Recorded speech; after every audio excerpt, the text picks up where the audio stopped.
All right, look, PrizePicks is America's #1 sports picks app, and it's the easiest way to win cash while you're watching games. Here's how it works. You pick more or less on 2 or more players, and you lock it in. That's it. No spreadsheets, no nonsense. If player picks aren't your thing, you can also pick teams now. Winner, spread, total, all in the same map. Team picks are live in 30 states, including California, Texas, my home state, and Florida. Most importantly, new users use code Speakeasy. $5 gets you $50 in lineups for free. PrizePicks. It's good to be right. Hey. Ladies and gentlemen, welcome into the Speakeasy, sophisticated sports talk with the best in the game. I'm the large human being nicknamed Carebear, standing behind the bar, Kieran Hickey Simple, and I'm joined here by two gentlemen who made their marks in the NFL, and now they are making their mark behind the microphone. Let's talk about the creator of the show first. The man was a 2014 Pro Football Focus All-Pro on special teams. Yeah, get it right. He also was a third-team All-American in college football, and from Plano, Texas. I don't know. That had no aura, but yeah, Plano. Dallas. You're from Plano, brother. Emmanuel Acho in the building. Hey, beautiful people, so much to get to today. Quite literally another overtime game. The conference finals thus far have been out to a wild start. We got to talk about that. NFL players getting arrested. We got to talk about that. But look, consider us your online family. Welcome to the Speakeasy. If it's your first time watching, we do not take you all for granted. Y'all could be doing anything with your evening. You are hanging out with us. Hopefully this is a beautiful escape for you all. I have one favor and one request only. Hit the subscribe button if you have yet to subscribe. You subscribe, it pushes us further into the algorithm, allowing us to continue to come in the studio and make this content for you all. So if you do nothing else, hit the subscribe button. Shout out to the regulars. The regulars are those that tap in with us every single night. If it's your first time, welcome to a great time. It's a vibe. Carebear, turn me up. Also joining us here in the Speakeasy is a man shifty on the football field and even shiftier in sports arguments. I'm talking about the Philadelphia Eagles all-time leading rusher, 2-5, 2 live, LaShawn Shady McCoy. Come on now, How we doing today, Shady? To talk about today. Oh, okay. You feel me? People don't know this. Okay. I was an all-decade running back. Yeah, what else? Okay. What I else? could have been a Hall of Fame basketball NBA player. Oh, wow. Oh, wow. Hall of Fame. Yo, I'm just being honest. That's bold. Yo, listen. In high school, Yep. I had 78 scholarships for football. Okay. In basketball, How many? I had 12 offers. Okay. That's why I chose football. Yeah. But my true love Yeah. is basketball. I can't Yeah. wait to break down the Knicks game Let's get because to I be it. right. Oh, yeah. Shady did have an offer to Mount Union. Also joining us here in the Speakeasy, a man that had no offers, not even a high school spot on the roster. I'm talking about a father, soon-to-be father ×2, a man that makes his money behind the keys of a board and a computer screen. Social Trey in the building. How we doing today? Take that water bottle off the damn table, son. You know better. Yeah, we don't do No free ads. promo. No free promo, bro. Yeah, you're right. You're right. That was a good one, Kieran. Boxed me in early. Sir, You know, shout out. I had to. Good Just shout out. know. Hey, I'm not Just gonna lie, know. y'all. He got me with a crazy one before the show started. It was, It was a good one. So I had It's to. okay. Yeah, it's okay. I Listen, had to clap you back won the there. battle, but the war is not over. The war is not over. It's not. The war is It's not over. And you're not built for endurance. So the longer the war goes, the less of an advantage you got. That's true. That's very true. Look, speaking of a team not built for endurance, the Cleveland Cavaliers could not hold on to a lead after blowing a 22-point lead. The New York Knicks take game 1 of the Eastern Conference Finals. Jalen Brunson leading an 18-1 run for the Knicks in the fourth quarter. They outscored the Cleveland Cavaliers 46 to 21 in the fourth quarter in overtime.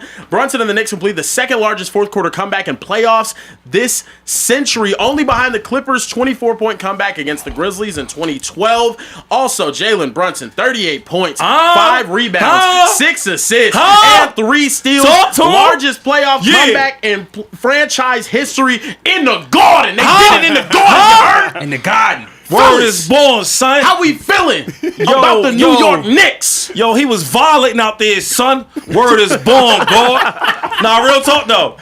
It was somebody in the Speakeasy was telling me. They was telling me that He's not wrong. Kay Cunningham's is way better. He's not wrong. You're not than wrong. Jalen Brunson. Somebody told me that. He's not wrong. And this is a prime example. Yo, just because your measurements is bigger and taller and this and that don't mean nothing. Yeah. Where your heart at? Yeah. Because in the 15 points in the fourth quarter when they needed him most, he showed up. Yeah. And showed out. Yeah. He was the best player on the court. They talked about Spidey Mitchell, brought his name up. But don't you ever disrespect Jalen Brunson. He been doing this thing, and he gonna finally get to a championship. This is a great game. The Knicks played well, right? I'm more disappointed in the Cavs, though. Mm-hmm. You blew a 24-point lead in the fourth quarter? Yeah. What are we talking about? Crazy. I think you had a rusty Knicks team with a bad game plan, I'll be honest. They was trapping and blitzing James Harden all game. I'm thinking, like, for what? Because he made a couple of shots in the first quarter? That was silly. So now everybody's getting these open jumpers, getting more confidence. Right? And another thing the Knicks was doing, I don't understand what Mike Brown was doing. Yo, we waited to the fourth quarter to get the isolation on James Harden? That's the mismatch. Then they finally went to it. So I'm happy how the Knicks played, but I'm more disappointed in the way that the Cavs finished. Yeah. And everything in sports, they always talk about, it's not how you start, it's how you finish. And they didn't finish tonight. And in this type of game right here, if you still game one in New York City in the Garden, you take so much out of them. Like, everybody's been so hyped on this New York Knicks train because they've been looking so good on offense. And the offense was struggling today. You could have stole this game and you didn't. Now, if you lose game two, now you're down 0-2 and you should have been at least tied at the worst. Yeah. You go home to Cleveland. I ain't been that great at home. We just seen the last playoff series, right? A lot of them ones was on the road. So we gonna find out. There are losses and then there are catastrophic collapses. And what we saw tonight from the Cavs was a catastrophic, utterly embarrassing, completely putrid collapse. And it starts and it ends with James Harden. James Harden, after that abysmal performance you had offensively, game 7, everybody forgave you. But to come out game 1 and let Jalen Brunson take your heart, let Jalen Brunson take your will, let Jalen Brunson take your manhood, and do absolutely nothing about it in the Garden is shameful, especially for a superstar, especially for an all-star, especially for a former league MVP. James Harden, free throws are expensive for you. Why do I say that? Because you're shooting 63% from the free throw line over the last 2 games. James Harden, if I am not mistaken, you are 1 for 14 from the 3-point line over the last 2 games. James Harden, if I am not mistaken, you are 7 of 26 on field goals over the last 2 games, and you call yourself an all-star? Make that make sense. Make that make sense, James Harden. Utterly embarrassing, pathetic, and an anemic offensive performance. But it would be one thing if you had an anemic offensive performance, but you were strapping on defense. Harden, you were a leaky faucet, G. A leaky faucet that ended up flooding the entirety of the house because you couldn't turn the water off on Jalen Brunson. They called you out every single possession, and you didn't have enough heart to get one singular stop. They said, everybody go to the block. Cat went to the block. Bridges went to the block. OG, he hit outside the 3-point line. Hart hit outside the 3-point line, and they isolated James Harden for roughly 10 straight possessions, and Jalen Brunson had 11 straight points closing out the fourth quarter of that game. James Harden should be ashamed of himself. He should be absolutely ashamed of himself. That is not a winning performance. Cavs should have stole home court. Shady said it. Yeah. Shady said it. Yeah. Cavs should have stole home court. This was a Knicks team that everybody already said, hey, they were the favorites. Cavs were up by 22-5. Yeah. 22 in the fourth. And I ain't gonna lie, man, this is more on the Cavs, right? Great rally by the Knicks, because you gotta have some heart to do something like that. But in the fourth quarter, they didn't even, not even for the overtime. Fourth quarter and overtime. They didn't even go to Spidey Mitchell. No. I'm thinking, like, what are we doing? The reason why y'all had this lead, he's been killing all game. They didn't even go to him. And then I look at James. Now we got to go over James Harden. Yo, we already know in the playoffs, it's normally game 6 and game 7s. He don't really show up. But tonight, what was that? What was that? Because on offense, you didn't give us much. I mean, you really had like 9, 10 points, but 15 points overall. Okay, cool. But I mean, you 1 from 8? I mean, you didn't impact the game at all. And then on the defensive side, oh my God. Yo, it was one period where it was down 24 points. And the 24 points, Brunson alone had like 15 points straight on Harden. All isolation ball. Wop to the cup. Wop 3 ball. Like, damn. Like, at this point, with the egos as a coach, you got to take him out. Bruh. And he's not playable. What's the same thing of having, like, what's the big Minshew for the Knicks? Yeah. certain times he can't play Cost the because game, you gotta take him out. Can't shoot free throws. Correct. Right? It's the same thing with James Harden. Correct. If you're not giving as much on offense and you can't guard, he can't play him. Yeah. You can't play him. Shady's exactly right. James Harden was a traffic cone out there, bro. And to me, as an athlete, as a competitor, Kieran, there comes a point in time where I'm getting toasted so much, I'm gonna do something about it. I'm at least foul you hard. You feel me? Like if I keep getting beat, like a bad kid, I'm at least foul you hard. James Harden was just out there just taking it. Made him like it. Just taking it. He started airballing threes. Bro, it's crazy. I just have never seen, I can't say never, that's hyperbole. I've rarely seen a star of that magnitude get cooked and maintain that demeanor of indifference. It's one thing to get cooked and be like, all right, let's go.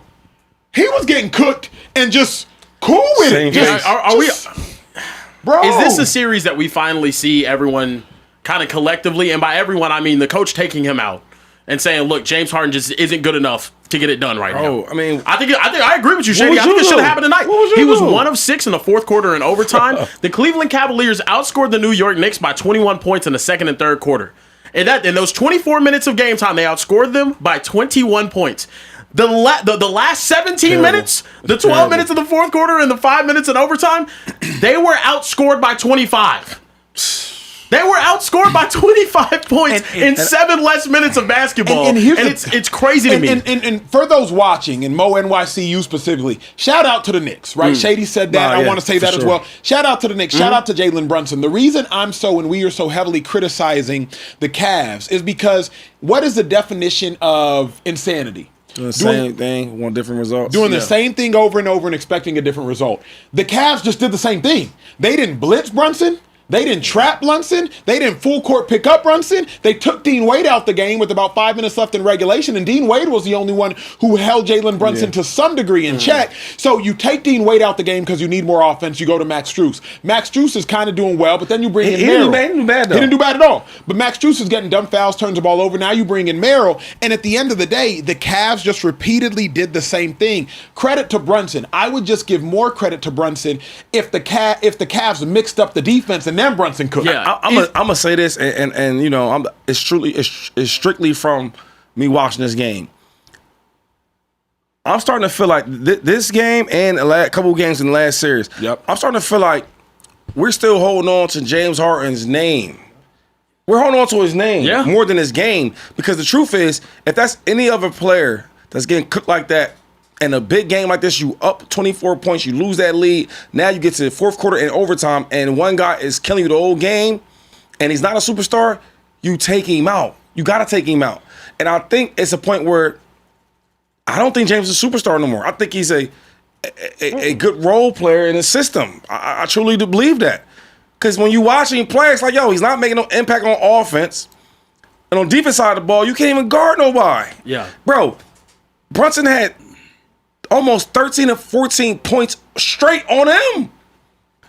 Like, and if he's not a superstar, which I don't think he is, you take him out the game. But I think we're still stuck on James Harden's name of the past. Yeah. We all been there, dog, and it's like, hey, man, your time's up. Correct. Yeah. Well, I think we're stuck on the 36 point per game season and the MVP that he won before and the Western Conference Finals appearances with the Rockets. But we saw in those as well that he's not as good of a playoff performer as he is in the regular season. And I think the other thing with James Harden is he's been a defensive liability. Yeah. He has for a while. And no, that's what I'm saying. He's gotten older and it's gotten worse. And now we're at the point where the Cleveland Cavaliers, they had a number 2 scoring option in Darius Garland, who was hurt during the playoffs last year, didn't really get to see him. You traded him away for a James Harden in hopes of competing for a championship for reasons I don't know why. And bro, this was such a winnable game for the Cavs. An extremely winnable game. It was such a winnable game. It's more than that. Yeah, it's more than a winnable game. Like Cat was cool. He didn't do much. OG Anunoby's only going to get better. He was awful, but he looked rusty. Came back from injury. Like if Spidey gave you this game 1 after what he gave you in game 7. Yes. You feel me? And James Harden gave you back-to-back sinkers. Spidey gave you 29 points in 3.5 quarters because he didn't score again the last 7 minutes of regulation and the last 4 minutes of overtime. So at the point in which Spidey is doing all of this, man, you got to get it done. Now, with that being said, shout out to the Knicks. Let me ask y'all this. Good game. Let me invert the question. Are you impressed, Shady? We've asked that. Good game or good sign for the New York Knicks? I think both. Okay. Yeah. I always thought this team was really, really good, right? I thought they matched up well with a lot of different teams. I think they have the star power in this series, and I think they play better together. They built this team up to where it is right now. They took their lumps last year, now they look more hungry. Another thing is on offense, their offense is flowing. I always thought they were good on defense, right? They can switch, they can do different things. You probably want to try to get Brunson on a switch, obviously, but overall they play good defense. The offense for me was clicking, and a lot of that obviously is Brunson, but OG's stepping up. Bro, Bridges, when he needs to, he's stepping up. Sometimes Hart stepping up. But Cat was the difference. Yeah. Cat had a slow night tonight. You see how the offense kind of slowed down, but he's going to pick it up. I think they were a little rusty. The New York Knicks team, That's a good point. they're really, really good. That's I think if they point. I told y'all that they're going to win this series. I told you that the Spurs are going to win that series. I don't think they can beat the Spurs. No, I'm sorry. I think they can beat the Spurs. I don't think they can beat OKC. Got you. Yeah. So I like what the Knicks is doing right now. I think this is a rough night for the Knicks, and the Cleveland Cavaliers somehow found a way to snatch defeat from the jaws of victory. Yeah. They really snatched it away. facts. But look, we got some more stuff to talk We got about. some super chats, We too, do have though. some We got super some chats $50. though. Before We got the to super get chat, to hold $50 on. balls. Can we give my man Brunson his credit? Yeah. Yes, let's get Huh? Jalen Brunson. Call Slick Rick up.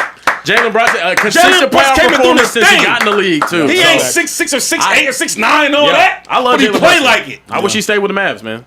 Yeah. That it's match tough. is over with. New York. Listen, we do have quite a few super chats to get to. Addie Clapton said it's time to talk about Jalen, the blender, Brunson. Come on now. How you like it? Tropical, mixed berry, Ooh. frappuccino, perhaps. He Hey. can blend it any way you Hey. like. What? No BS. The blender is a great nickname though. The blender is crazy. The Yeah, blender that tough. is fire. You Come might on, you man. might do something with that one. Said You might started out cook. at a low post, ended that thing on Max, Go, Knicks. Sarah Somerville. Shout out to Sarah. Shout out to our lady regulars. There we go. She said, hello, gentlemen. I usually watch y'all the next day. So glad I finally got to see y'all live. I love the show. Wishing y'all nothing but success. Go Birds. Love, Go love, Birds. Appreciate love, that. love. Kieran, Go how do you feel Birds. about like yet another Birds lady, introducing herself in the super No, chats? I'm giving Philly credit on that though. I think Philadelphia has the best women's sports fan base in the country. like no, that. no doubt. Like I think that. they show up, they're ready, they talk shit with the best of them I too. mean- So I respect it. The truth is, though, this is a Philadelphia show, though. Let's not confuse. Not wrong. There's the Eagles Hall He of got Famer his in people. here. He got his homies that love him for the Bay. And who else likes you? Is it the Niners? No, not Niners like no, me. no. Texans. I thought it was somebody else that likes you. Nah, Houston. Okay. You know what I mean? You got Indiana. Come on now. You from Dallas. I'm from here. But the truth is, this is a the real fans in this chat, you know what it is. It is an Do we see what this overwhelming is? You number know of what it Eagles is. fans. Do you guys know Is that a who Houston this is? Oilers? That's Earl Campbell, brother. that a This is Houston- a is that a- Texas. You is see that that? a You see that Houston- pin is that a behind you, Houston Trey? Oilers? Hey, take Trey's shot right now. what we talking- Take is that a Trey's Houston- wide shot. You see that pin right behind your head? This is a Texas show. Thank you very much. What? No, a Texas creator, but We got two Texans in here. Birds, homie. Listen, Eddie Clapton also said, Brunson is the best point guard in the NBA, would never go out like SGA last night. Much better playmaker, can do more when the fouls are going his way. He's the blender. You heard it here first. That'd get And then crazy. last one before we got to keep it moving. Mike Rodriguez said, what's up, 2-5? I got that 2-9 Mitchell and Ness Eagles jersey. Shout out. Speakeasy in the gang. Mitchell and Man, Ness that Cavs blowing, it cost me the kids. You can watch them, baby mama. I got things to do. Go Birds. I love you too, homie. That 2-9. Hey, look, always go before we Birds, move on, I got two things.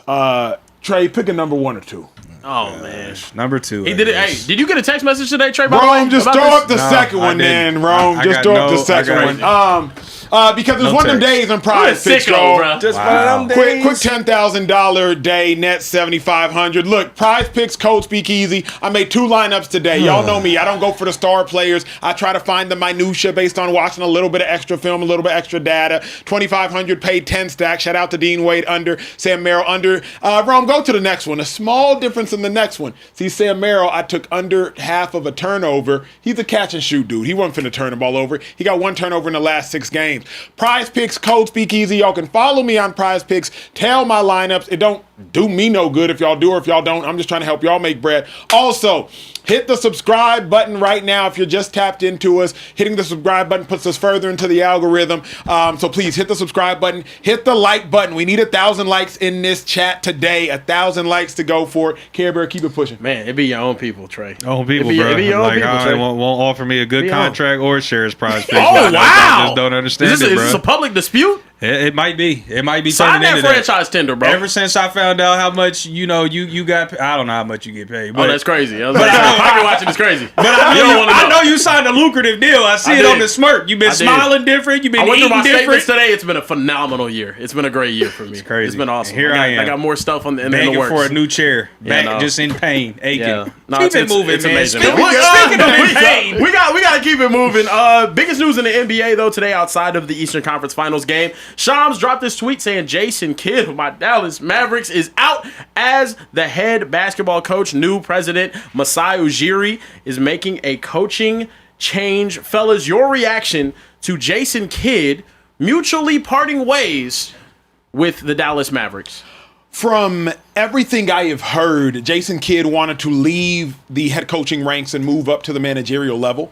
That was what was communicated to me with my sources, if you will. Obviously, I'm born and raised in the Dallas area. When Jason Kidd no longer got that president operations job and went to Masai, then they decided to mutually part ways. I think Jason Kidd realized he has hit his head on the ceiling in Dallas. He's been to an NBA Finals as a head coach. Obviously, he won an NBA title as a player, 37 years old. Shout out to the Dallas Mavericks 2011 championship team.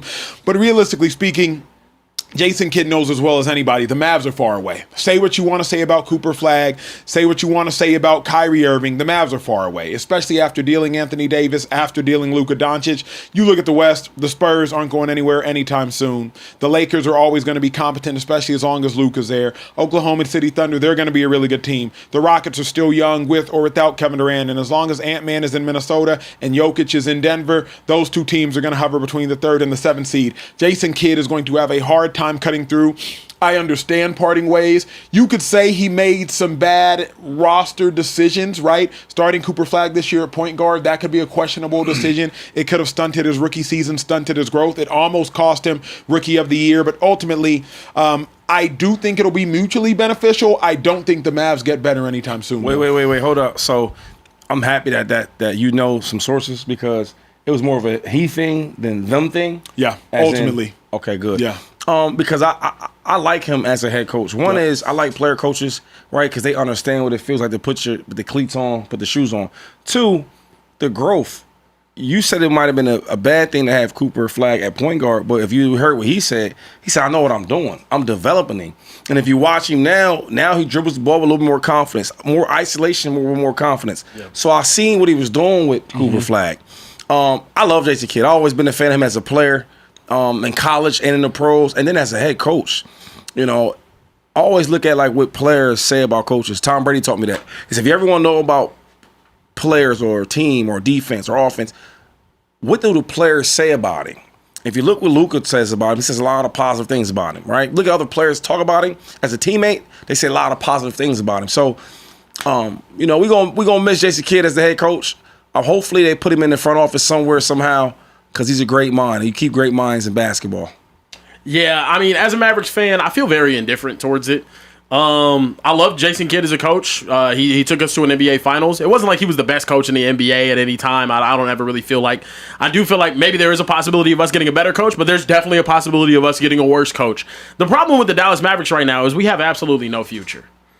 It's tough. We can suck for the next 4 years, and we don't have the draft capital to be able to capitalize on anything. You're going to have to hit home runs with your draft selections because we have picks going all over the place. Hopefully the Lakers are trash in 2029, and we're able to get a decent enough pick that year. But other than that, it doesn't look promising for the Dallas Mavericks. We're going to have to acquire a lot of people in free agency over the next couple of years because the draft capital is not there, or maybe trading Kyrie Irving. And I understand Jason Kidd not wanting to be a head coach of this team moving forward. It's going to be fun to watch Cooper Flagg develop into potentially a superstar. But outside of that, the Dallas Mavericks are looking in a deep, dark abyss of their future because of what Nico Harrison did to this team. And there's, to be honest with you, I'm okay with Jason Kidd jumping off of a sinking ship. Hopefully Masai Ujiri is able to turn it around in the next decade.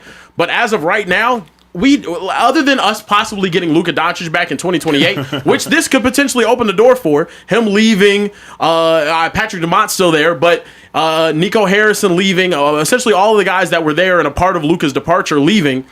Maybe that gets Luka back in 28, but that's the hope that us Mavericks fans are kind of holding on to at this point. Because other than that, how are we supposed to compete with the young, good teams in the West that have talented players and they're stacking lottery picks like the Oklahoma City Thunder and Spurs? Let me ask y'all this: Cooper Flagg is appearing to be, after a year, generational talent, right? He averaged 24-4, 25-4, if we want to get specific.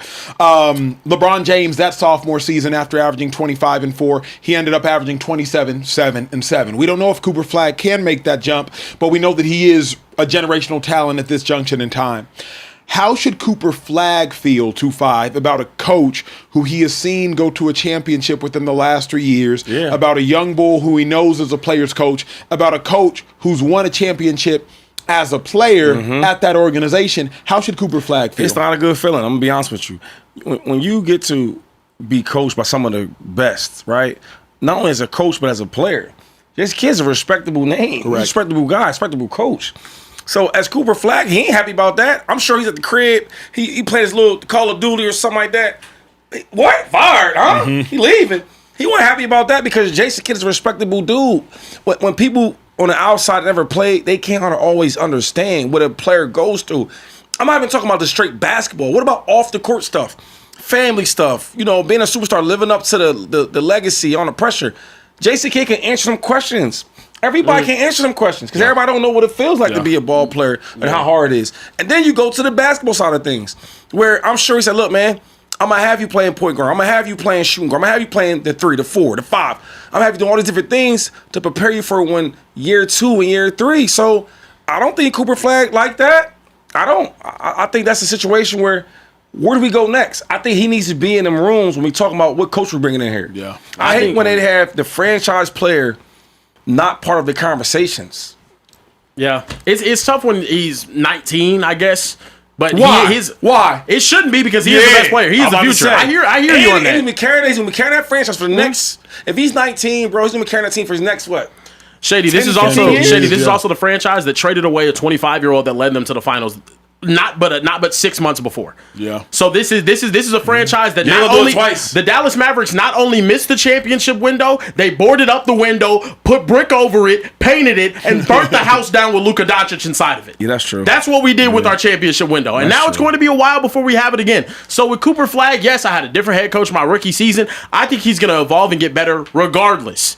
But it's all on him. It's all on his shoulders. I think he's going to get all of the opportunities. The next coach that comes in, I think Masai Ujiri, I trust him. I trust him based off of what he did in Toronto, building up that team. It's got to be Cooper Flagg's team, and I think the next head coach is going to understand that, and he will be the emphasis of the offense of the team. Actually, he'll be the emphasis of what they build their future around. The thing that's kind of frustrating for me is it's tough because Jason Kidd, I feel like as a Mavs fan, if we did have a future that was worth staying for, Jason Kidd would have wanted to coach this team. Correct. But it's clear he doesn't. Correct. Yeah. It's clear he doesn't. But and that's the thing with Cooper Flagg. Give me somebody that wants to come in here and think, we can change this thing. But I think Jason Kidd realizes the fight that he's up against. That's true. Yeah. You feel me? He saw what the Spurs did, an incredibly young Spurs team, Castle, Vassell, Wembanyama. He saw what they did. An incredibly young Thunder team. He saw what the hell they doing. Yeah. A young Rockets team. He sees what they're doing. Jokic is playing at a high level probably for another 5 to 7 years. Ant-Man is 24 years old? I think Jason Kidd is looking around and saying, we do not have leadership here at the organization. We don't even have quality ownership here at the organization. No, we have our owners are more ownership. Focused on building a casino than they are on running this team. So I think Jason Kidd is like, look, that's what's going on. And people don't realize. I think Jason Kidd is like, look, if I can't be the puppet master, if you will, I don't want to be the puppet. Also, can we talk about this? The importance of ownership and good ownership in professional sports is paramount. Absolutely. What were the Dallas Mavericks before Mark Cuban? Nothing. We were absolutely awful, bro. We were terrible. Nothing. We were terrible. Mark Cuban gets there, and for 20 plus years, you're competing. You're in the playoffs over and over and over again. Yeah. He leaves not but 2 years later. We trade away the franchise player and close the chapter, and now we don't look like a playoff team for the foreseeable future. Close the doors. That's what happens it's when you have Indiana guys involved in your decision making, though.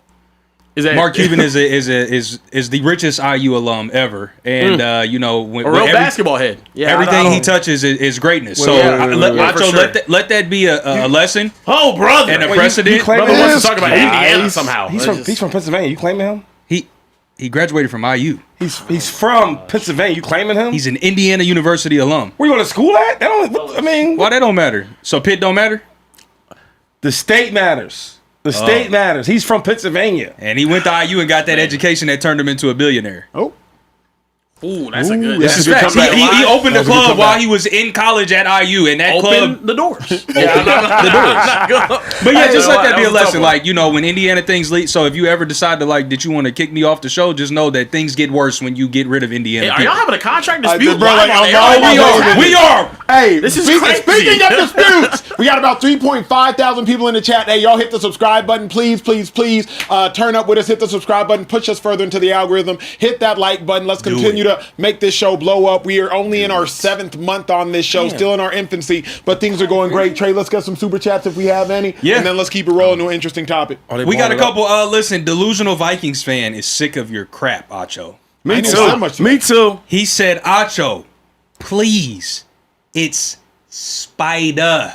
Yeah, y'all say Not Spidey. a lot. Spidey. Y'all always say Spidey, and it's Spider Mitchell. It's Spider Spider. Mitchell. Who else got a name like that in Y'all know who basketball? the hell I'm talking about. They know, but They know, but y'all do say Spidey a It's lot. only 2 Spideys, bro. It's him and the dude Peter Parker. him. Yeah. 2 dudes. Who wears around- the silver, too? It's only 2 dudes doing around doing this all day. Yeah. One grown up and one's in action figures. Like, come on, man. Yeah. Anderson Quit being Silva so has critical of Acho. Damn. Well, I won't say it for him because I say it too, though. Spidey, Spider. Listen, last one I got, and then we'll keep it moving. Manny Hilton said James Harden has never been a great player. He's only good offensively. I hate how defense gets overlooked when it goes hand in hand. Yeah. Worse That's what defender I than said. Luka. But anyway, Not wrong. yeah, I'm not gonna It's lie, close. but it is close, unfortunately. But you're not wrong. Yeah, no, I'm not wrong. Look, speaking of the Mavs falling apart as well, Anthony Edwards reportedly is advocating heavily behind the scenes for the Timberwolves to trade for Kyrie Irving. The Houston Rockets are also actively monitoring Kyrie Irving's availability with the new management in charge over for the Dallas Mavericks. Guys, do you think that Anthony Edwards and Kyrie Irving could be a championship duo? No.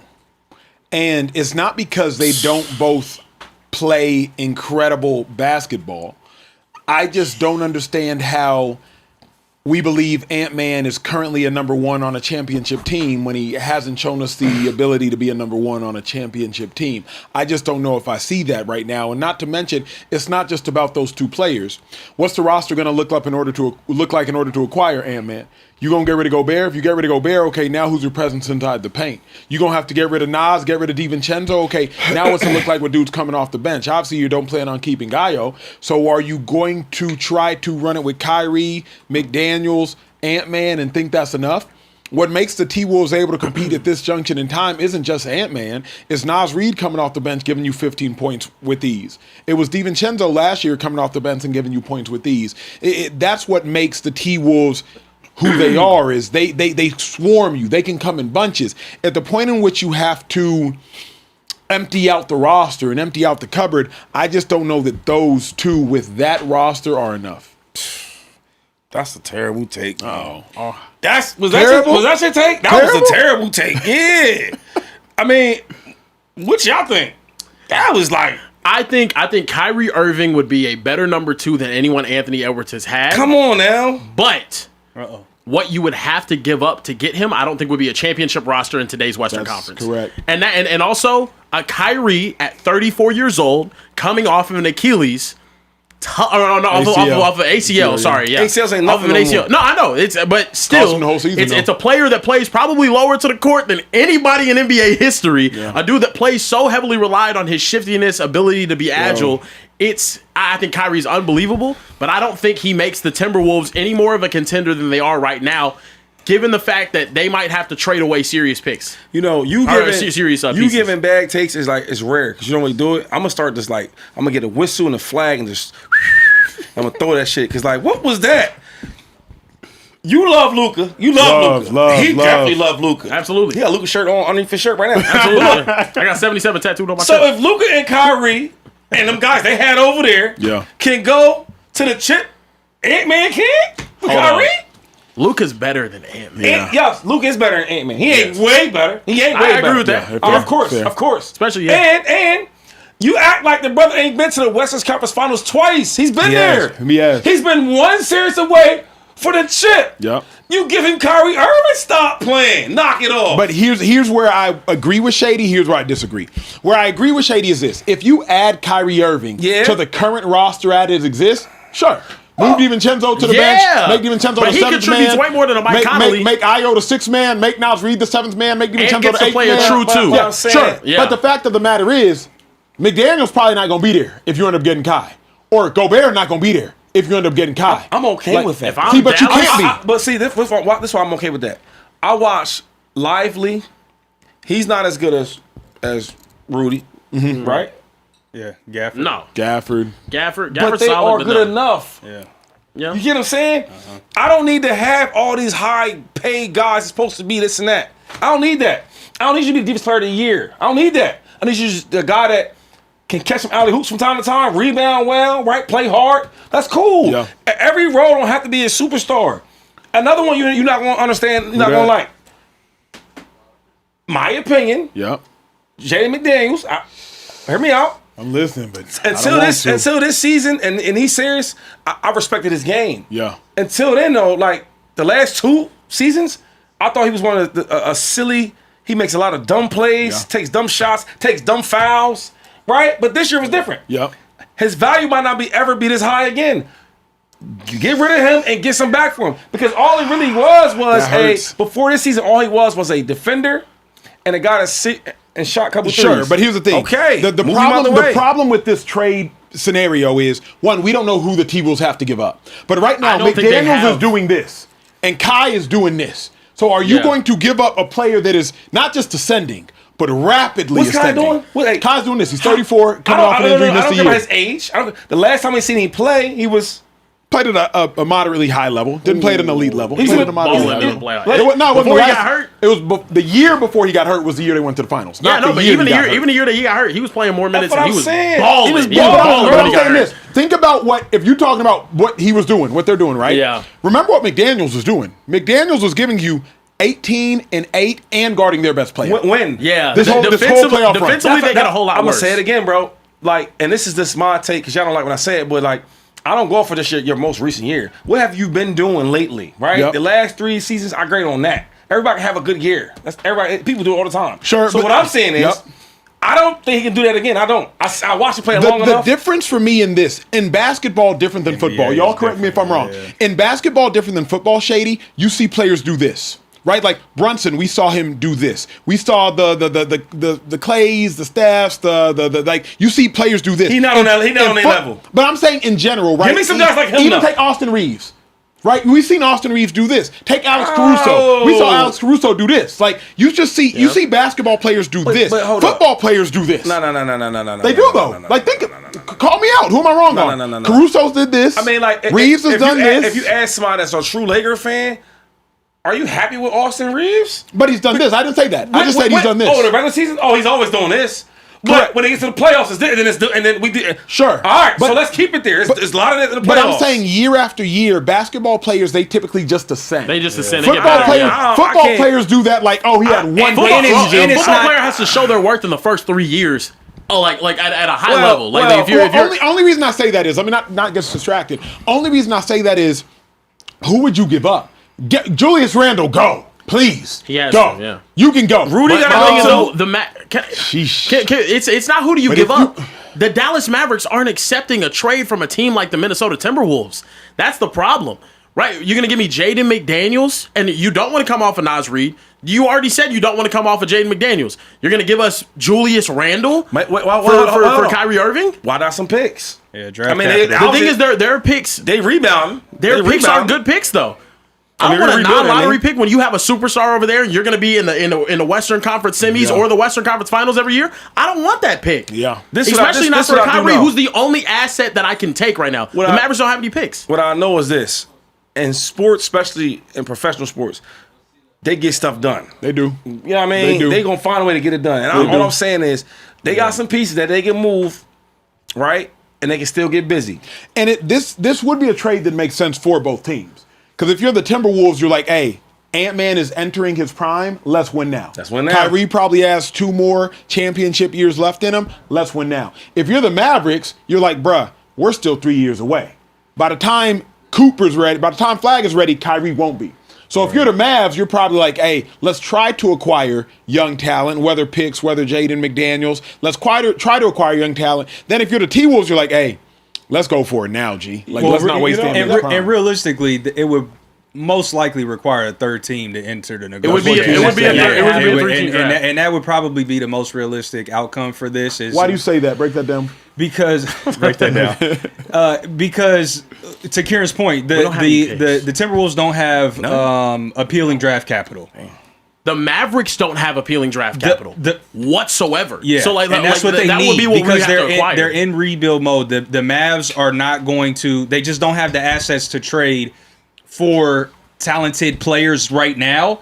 But they also don't have the market to not get some draft capital back. So they're going to have to involve a third team if this is to happen, and it's going to require a team that is stacked with draft picks that can go to the Mavericks. Then the Mavericks can send Kyrie to the Timberwolves, and the Timberwolves can send a little bit less than they would have if it was just a 2-team trade. Exactly. So. Yeah, that's the only way that we get Kyrie Irving dealt from the Dallas Mavericks is if you have some very promising draft capital coming back. Yeah, and that's the because it's not a situation where where Kai is disgruntled and just wants out. It's not a situation where he's just causing problems in the locker room. It seems like they're pretty content with Kai, but it's just the fact that like Cooper, we have our future. We have our future now. We need to be in rebuild mode. So let's just go ahead and. Hey, you know, thinking about why you said that. You probably is right about that.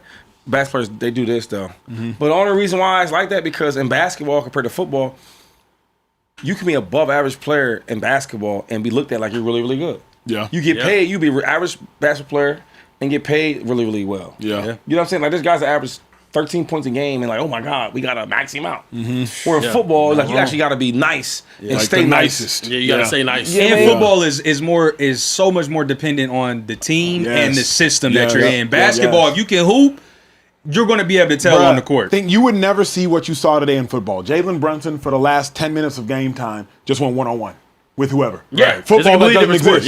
Yeah. There's not like, all right, Shady, it's just you and the linebacker one-on-one. Go out there and get it done. Now we've seen Patrick Mahomes take over games and do what he needs to do to drive down the field. It at 3 positions is really take over a game. You can take over a game of running back. You can take over a game of D-line, edge, or but you know, the thing is, I can't even say, you can't even, if they stack the box.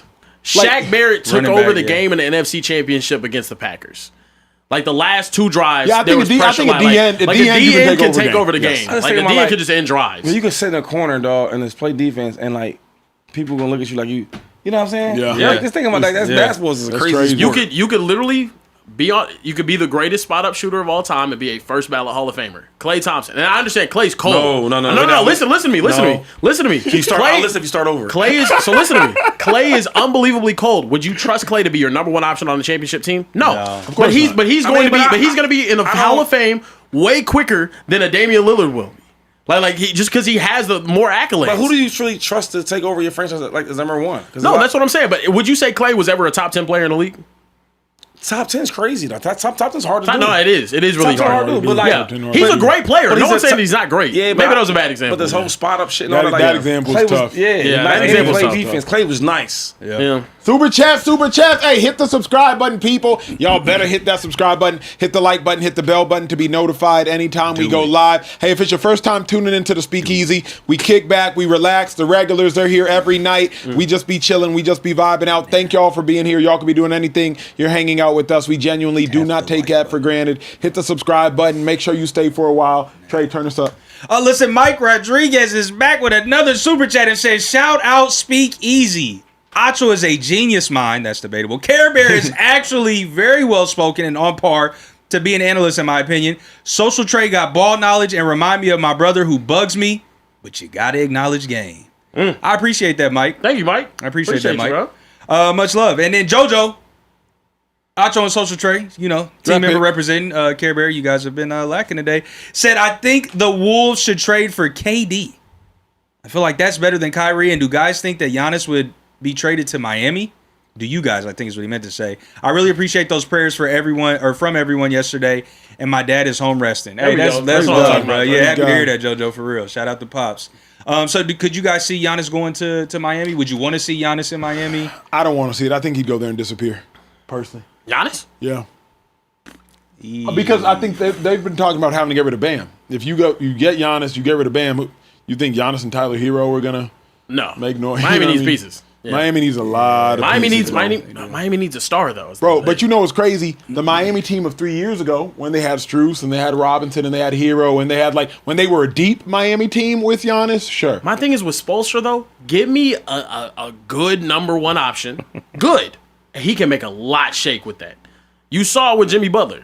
He could make a lot shake with a decent enough number one option. Giannis would be better than any player that's put on a Heat uniform in over a decade. His usage would just be so high. Respectfully, I think he'd get hurt again. Oh, yeah, that's his usage. He's also older. Yeah, his usage in Miami. Giannis is another player that's at this point in his career. Yeah. Is what? He's plateaued. He's plateaued. He's not plateaued. He's on a decline at this point. He's got more days behind him than in front of him. His best days are behind him. I'll say that. I mean, he'll still give you 27, 11. Absolutely. Of course. Yeah. No one's saying he's not raw, but he's not an MVP caliber player. But he's not going to get better than what we've seen. We've seen the peak best Giannis. We've seen the best Giannis. That's fair. Which was an MVP and Absolutely. Yeah, exactly. Giannis is a great player still, though, right? Absolutely. He's still great. He's still no one's saying he's not great. He's just on the back half of his career. He can still be championship one. How are we great? Giannis can still be a championship We're saying he's still great. For the second time, keep reading these super chats. Philip Rivers for Prez said, upset. I missed the North-South debate yesterday. The South clears easily with Atlanta as the rap capital. Now, what's your favorite rap album? Late Registration from Kanye is my personal GOAT album. So he says that. That's a tough. And he says Kanye. Yeah, that's tough. Who's from the North? He's from Chicago. Midwest. He's from Chicago. Midwest. Oh, no. Because when I tried to differentiate the Midwest yesterday. Midwest. When I tried to differentiate the Midwest north yesterday, of the Mason-Dixon. said it's north of the Mason-Dixon line. It's the North. It's all the North to me.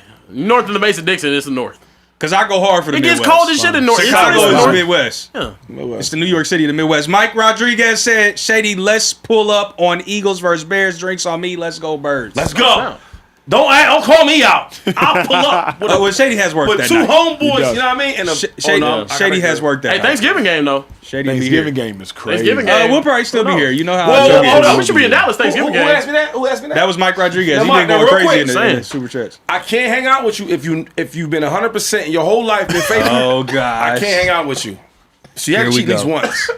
I can't trust you. For those new, Shady does not trust you if you haven't cheated. So if you're new to the Speakeasy, just know you can't trust a man that hasn't cheated. This is a Shadyism. And that's not cheated in a card game, cheated playing video games, specifically cheating on your significant other. Cheat on the woman you love. Now how does that work? Now Shady, how's it work for the women? Do you trust women if they don't cheat or? That's a good question. Yeah. We haven't ever gotten your take on that. I don't be trusting no women and all that. I don't be doing all that. Yeah. None? What's wrong with y'all? No. Okay. What about your mom? I trust. That's who I trust. That's the only one. And then my woman right now, my lady. I love my lady. Yeah. And I trust her, but I don't 100% trust nobody but my mama. That's fair. Okay, that's fair. Last one is from another team, Acho and Social Trade. Yeah. Veteran MVP Terrence Smith 215 said, "What's up, guys? Finally able to stay up to catch a live show. Just stopping by to show love. Salute to the greatest show out here and all of the regulars in the chat, especially the female regulars. Come on now. Shout out to the ladies. Shout out to the lady regulars. And shout out to Terrence Smith. And she changed her profile pic. She got a new. She updated her profile pic. Why are you looking that close? It just comes up on the screen. I can't. I can't. Yeah. Y'all are tweaking, man. Look, anyway, moving forward, we got to talk about some news in the National Football League. Chiefs wide receiver Rashee Rice violated his probation after testing positive for the Marijuana. And has been ordered to serve 30 days in jail. He was booked this afternoon in Dallas County, Texas, and will be released from custody on June 16th. That timeline meaning he will miss OTAs and minicamp while in jail. Fellas, your reaction to Rashee, being ordered to serve 30 days? Go ahead, 2-5. I was going to say this, man. I never personally smoked weed before. A lot of my homeboys did. They must love it, man. If you go smoke weed to go for 30 days in jail, you must really love it. Him and Josh Gordon should throw a party, home. It should be puff, and party should be called Puff Puff Pass. If you can smoke weed and go to jail for 30 days, you must really love it, home. You know what I mean? Like, you must really love that. No blunt is worth 30 days in jail to me, bro. That's crazy. And I don't know what type of brand. I know it's a lot of different brands. It's a Cali, but wherever it's from. 30 days worth? Bro, we should call this rule the Josh Gordon Haze. The Josh Gordon Haze must be different. 30 days? Now, the good thing is, Rashee Wright, he's like that. Rashee Wright is like that, right? In 30 days, he's going to be back to play with the Chiefs, right? He already know the offense. He know Andy Reid. And Andy Reid knows brothers like to smoke that green. He knows that. And he understands that. But who don't understand that is Rashee Rice. You cannot smoke the green because you are in trouble, son. But guess what? What's up, G? I ain't going to write him. I don't write nobody in jail. I don't write no brother in jail. That's crazy work. Bruh. Oh, man. 30 days in jail for smoking a blunt? Why? You this know, is a Texas stuff, though, too. What's the stupidity of its finest? Like, It's because we're in Texas, Bruh, yeah. it's two It's things. illegal in Texas, yeah. you gotta be dumb to get caught smoking on probation, and you gotta be dumb to get caught smoking before the draft. Those are the two times where it's like, you're either an idiot or you have a problem. Pulling that Laramie Tunsil. And this is where Rashee Rice, you got to ask yourself, look yourself in the mirror, bro, and be like, look, I'm either one of the dumbest people walking or I have a problem. Because no blunt is worth 30 days in prison, number one. Or you got a problem if you know smoking finna land you 30 days in prison. And here's the other thing, Kier. Dudes like this, you typically know when you're getting tested. Like, if you in the league, and you're on the commissioner's list, you get tested more often. If you're in any pro sport, track and field, if you're on a ban list, you get tested more often. So if you're Rashee Rice, bruh, you already know you finna get tested. And then you get caught smoking again, it's actually just utterly stupid. And it's not to say Rashee Rice is stupid, but this is dumb as hell. Yeah, but the league wasn't. The league's not who found out, though. Nah, it was the he had to be probation, tested by. bro. Yeah. But that's what I'm saying is like any supervising entity is going to test you, and you know you're getting tested if it's one of these where it's a one strike rule. But I'm just trying to figure out, and I like to sometimes, because I don't judge. I live in a gray area. The black area, they say is wrong. The white area, they say is right. And they say the gray area is real life. Can it be the other way around? Yeah. Can we reverse that? Let's make white wrong. Yeah. However you want to cut it. And let's make black right. However you want to cut it. Cause think, mama, we got this is And we can serious switch it talk. up every other. Muhammad Ali did say that. He said, Mama, why is that they act like the white doves is the best dove? So I And the get all black that. dove, white right? angels- You say a little white lie is not a big deal. It's not a big deal. I'll just say this, because I'm You Black blackmail- ice is the worst type of ice. You know what I blackmail mean? somebody, it's negative. All right, so a little white lie. Right, Yeah, when I white mail How about somebody, this? White collar crimes are acceptable, and but Black collar but black crimes and, All of a sudden, blue collar that black people work blue collar. You know what I'm saying? And blue is closer to why black. is the color That's always the facts, yeah. problem? Some That's people the- call black people blue. They call them black blue, blue black. Correct. Blue, black, black, Open blue. your third eye. But I'm saying all our viewers know that I'm all black and cultured. They know But you how I ain't know who Andre Shady don't even play in the snow at all. at all. All right, so real quick, except that one there's a time. black and white area, right? You know what I'm saying? And they say that's like bad and good. Yep. But the gray area, excuse me.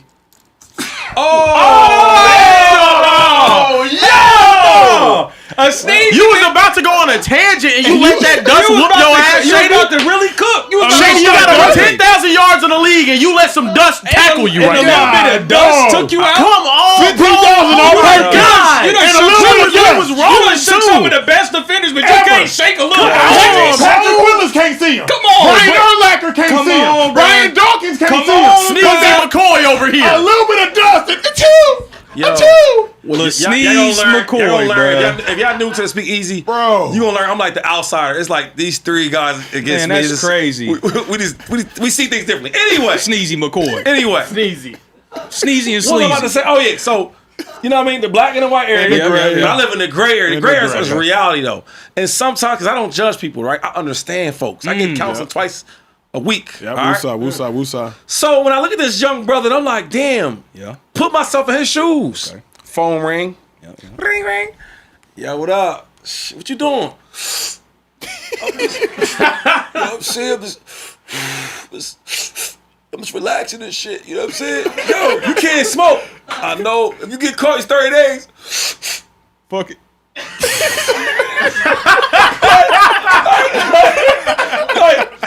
It can't be 30 days worth, though. 30 days in jail, though? Bruh, so look, 30 Rashee days, Rice, he is on probation for 5 years. He's on probation for 5 years, so that's 5 years that he can't. It's more now. Yeah, it might. I mean, it might be. There might be an extension to it. I mean, they might have like one time you get your 30 days. That's your punishment and whatnot. But is there? Let me be who I am. Which who are you at the end of the day? Who are you? What size are we talking about? Which No. He's in the white area for sure. He's been in a lot of white areas. I'm not gonna lie. Why smoking? I mean, I was thinking like, why are you even smoking weed? Like, what does weed do to you? Like, Stay off it. Right. You don't need it. It fries your brain cells. I learned in private school as a teenager that weed was a Schedule 5 substance and narcotic. So why would you ever do it? It's just marijuana. It can cause emphysema. I ain't never had a drink before. I didn't drink wine before. I haven't sipped a single drop of You alcohol think in I'm my gonna have all these degrees and I'm Champagne. smoking weed? Are you done? Go ahead, man. Go ahead, do your thing. We ha-ha and kikiing, and we should. This is Speakeasy, right? Yep. If you ain't poured yourself a drink, pour yourself a drink right now. We vibing in the Speakeasy. Do it. But Rashee Rice, Kieran, you know better than me because I forgot. But I know last year, a hit and run, I think it was maybe 2 years ago, a hit and run. Yeah, that was serious, yeah. He missed the first 6 games of the NFL season because I don't think it was a fatality, but there was like a tragic car accident. He leaves the scene, misses 6 games. Yeah. Now, on probation, smoking a blunt, 30 days in jail. We gon' ha-ha and we gon' kiki because that's what we do, right? Let's not take life too seriously. But this is serious. Like, there does come a point where the Chiefs' budding superstar has for 3 years straight been in the news for not about football stuff. Kieran, what's the timeline, sir? So in 2024, March, he had a high-speed crash, driving 119 miles an hour, pled guilty to 2 third-degree felony charges and collision involving serious bodily injury and racing on the highway. In July 25th, he received 5 years of probation and 30 years jail time that could be served flexibly throughout the probation period. So he already owes 30 days throughout the probation period. Now he has another 30 days that he has to do at some point. He could just go spend a day every now and then over the next 5 years. But now he has to spend 30 congruently now because he tested positive for THC. I think the thing is, for me, I'm not sure. I'd have to look into it if it's a THC or if it's like a CBD thing. Because if it's just THC, bro, if you want to get high, take some CBD gummies or something. You know what I mean? Like, just relax. But it's like, it's ignorant, and it's willfully ignorant to go out there knowing good and damn well you can't fail a drug test. Otherwise, you're going to be jailed for 30 days. And not only that, if I'm the Chiefs, why are you continuing to do things detrimental to the team? We need you back. You missed 6 games. You came back. You were up and down. All the other receivers were hurt. It's a year that we missed the playoffs. I need you as focused as ever. And I understand a lot of guys like to smoke. A lot of guys like to smoke to be able to unwind. It's a very physical game where these guys are getting hit. I'm not one to be a stickler on weed whatsoever. This wouldn't be a charge in the state of Washington whatsoever. This wouldn't be a charge in the state of Colorado. It's just the fact that in Dallas, in Texas, we still have a thing about you can't smoke weed out there. My problem is when you know the set parameters and you know that you have to stay disciplined, bro. It's not heroin, meth, or crack, brother. Yeah. Stay off it. Just stay off or find other ways to go about it. You could do CBD gummies or something. I don't think they would be getting on your ass about that, Rashee. So I think it's just it's stupid. It's not smart, and it hurts the team. That's tough for me. Do you, Kieran, at all worry about like, hey, let's stop this before there's a bigger problem? And I'm not talking about weed. Weed is weed. I'm talking about like the racing 119. There's immaturity. Yeah. 119 down a highway. You missed 6 games. Now you're missing 30 days. Do you care at all about the fact of like we haven't seen maturity yet in years? Like, what's next, bro? Travis Kelce's not going to be around forever. You're now the offensive leader of the team outside of Pat. Can I be honest with the sentencing and whatnot, though? If I go out there and I drive my car 119 miles an hour on the street out there, and I end up causing severe bodily injury to someone, do you think I'm getting off on 5 years of probation for two, if I plead guilty to 2 third-degree felonies? No, sir. No, I'm doing time, bro. What you getting at? I'm doing time. What you getting at, I think though? it's tough for guys to get the message when they get off with the slap on the wrist, with the slap on the wrist, with the slap on the wrist. It's tough for them to get the message. Now, I understand it's up to the individual. There's a lot of people that don't get slaps on the wrist. They get out of jail. They end up doing the same exact thing, right? And I understand it might just be where you're from, whatever it is. But my thing is, with Rashee Rice, it is troubling. It is concerning. Because why haven't you gotten it yet? Yeah. You missed 6 games in the NFL season. You cost your team a playoff spot. You know, It's tough. You know, every day, man, I'm on this show. Yes, You do a great job, 3 days. Karen. 3 days. Not every day. But every show, you always have that one non-athlete take. That non-high school sports take too. Get that high school shit. I mean, bad. it definitely wasn't high school. I don't want to tell her. I don't keep telling her. I was a golfer in high school. I played a sport, guy. You sick? Come on, bro. You 300. I'm a problem. Come on, bro. You talking And about I hit that brains. thing 300 An too. organized Okay, activity. anyway. Keep that thing And tough. it's like, yo, it's like you kind of getting on him for getting like, off easy because athletes get off easy sometimes. I'm not getting on him for getting That's off what it easy. sound I'm like. saying That's what it sounds like. I'm saying him getting off easy, maybe he doesn't send the message that he does really need to clean up his act. How he lost a lot of money the year he didn't Of play. course he did. But He my felt that thing he ain't is, got no big ass contract. He felt that. then what is going to get the message through? Because Does now he he's got actually paid spending yet? time Does he got behind He bars. ain't get paid yet, and he got 30 days in jail. That's gonna be the Yeah. message. Bro, he gonna be, yo, I swear to God, he gonna be in that cell, in that little ass cell with a roommate or a cellmate. He gonna be like, damn, dog, I should never smoke that L. Yeah. This might be what he needs, though, to be able to get back on track. And the cellmate might say, yo, what was you smoking? He gonna tell him what brand it was. He's never gonna smoke that brand again. I'm telling you. That shit Is gonna that hurt. the message? You just can't lay off it for a couple years? You smoke? You smoke? Nah, I don't. You ever smoked before? Nah, I've been taking a couple of his, but I don't really be See what I'm saying? like So you don't know, because I ain't never smoked, so I can't judge him. I just Yeah. know this shit's addictive. That's true. Shit is more addictive than people make it out to that's be. fact. But It ain't money addictive, I also though. understand That athletes part. smoking though. I understand it, bro. It's a physical game. You going out there taking hits and whatnot. I understand you wanted to smoke a blunt every now and then, bro. Let's get some super chats and keep We the show moving. have some super chats. M Lover Joe looks like a new name to me. Said hi from Brooklyn. Love y'all. Shady is the GOAT. Been watching since the beginning. Keep it up. cuz. Shout out to M Lover. Oh wait, real quick, we gotta address something. Put the weed down. Yesterday, a super chatter sent $50, and in that super chat, told Shady he loves him. Shady said, "Love you back, home." I heard that. You remember that? I heard that. So I found the secret. We just got to send 50 if we want Shady to. Oh, no, I just said- to He tell us loves he us. loves us back because he Nah, wouldn't look, tell us. Remember, he wouldn't tell us that he he loves wouldn't tell us us that back. he loves us. Nah. See, you know I talk fast sometimes. Yeah. I mean, Yeah. all love, homie. Oh no, we not that's not what you confusing. said. No, That's not what no, you said. You know what no. I'm saying? And I love all my fans. I won't be who I am today without my fans. But So you love, but not your friends. but not your friend. That's crazy. You love the fans more. I than your got love for y'all. See what I'm love saying? friend? But he loved the Listen, fans. let me but say he real got quick, man. love for us. I don't tell no other grown men I love them. That's y'all that do that. You just did it Yesterday last you night. did. man, Did it last night. bro. We got you on video. I'm Yeah, just telling on y'all. 4K. I'm just telling y'all. 4K. 3 cameras. I've never told a man that I just love him. I don't do stuff like that. I'm not All saying it's right, wrong, bro. right? I'm just saying that's for. I leave that to y'all. I'm the oddball in the group. I get it. When your son become a man, you gonna stop telling him you love him? I mean, I tell my son I love him from time to time. What the- You know what I'm saying? Like we hug and all that, but we ain't like I want you to just love you, dad, love you too, son. Like we do that. Okay. Yeah. But it ain't like I tell my daughter like all the time, love you, baby. Oh yeah. You know, I've seen you around her. Yeah. you know what I mean? We alphas. No, put them biceps Yeah. up when she's around. Them biceps. We got bro, my they bicep go away. picture. My dad probably told me he loved me probably like 5 times. Yeah. And I know my dad loved me. Yeah. You know what I mean? That's You fair. said about Listen, 5 times, like ever? Yeah. that's crazy. He ain't saying Yeah, around I love you, son. He ain't doing all that. Okay, that makes sense. I don't talk to my dad, so it happens. But was you telling him you love him? Yeah. Nah, I love him. all right. Well, listen, Ken's mom 01. Shout out to the lady regulars. Ken's mom said, I think Shady should publish a book of Shadyisms. That's a good business idea, Shady. What you is. think? Yo, A book of Shadyisms is A tough. bookie Shady wild. of Shadyisms is. I like that, home. That's a good idea. Yo, We gotta get a Shadyisms cut. Yeah. Yeah. Yeah. Can't trust you if you never cheated. That's That's amazing. That's the the first real commandment. title. That's Yo, the first hook me up. commandment. Yeah, Yo, that's your the, book folks, like, can you hook me up? Yeah, I'll pitch it. Nah, just hook me up with your people. Don't pitch this. I Yeah, mean, don't pitch it. Just, listen, Willie Webbs 5898 said, been listening on Apple Podcasts for a while now. Finally get to watch live. Love the content. Keep it up. Oh, and go Knicks. Oh, Lord. Here come all the Knicks fans. Our resident comedian, Tall Up 340, is in the building and says, stay off the weed.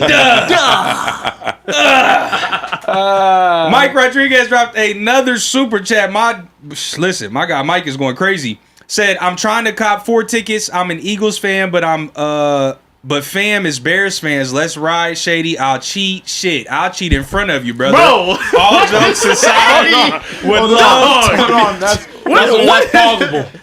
That's for sure. Mike, you got a drink. Bro, that's bro. You got a drink, bro. Hey, Mike, I trust you now, dog. So you want? Hold on, Mike. I trust Mike. you now. What did this man just admit? Mike, so you not only will you be unfaithful to the woman that you say you love, you'll do it in front of a dude that you're a fan, a man that you've never met, a fan, to impress him. That's crazy, bro. That's a different level of glaze. That's crazy. Like, I don't Come on, bro. Don't let me cheat on my girl when she Come on, watches. Mike. I'll do it in front of you, I'll cheat on my girl right now for you, Shady. I'll do it right now. You see? Come on, bro. Don't let them come hate. on. Don't let these guys hate on you, bro. Look. Yo, get his info. We hanging out. And you don't got to cheat in front Bro, of y'all him, seen that Drewski 'cause I skit? believe you. I really die about you. I really. I That's really what die that about was, this bro. shit, bro. Yeah, that Come was on, crazy. man. Weird with cousin you, bro? has entered the chat. What up, Central Cast? Central Cast said, "Quote: He's gonna call Oprah after the show."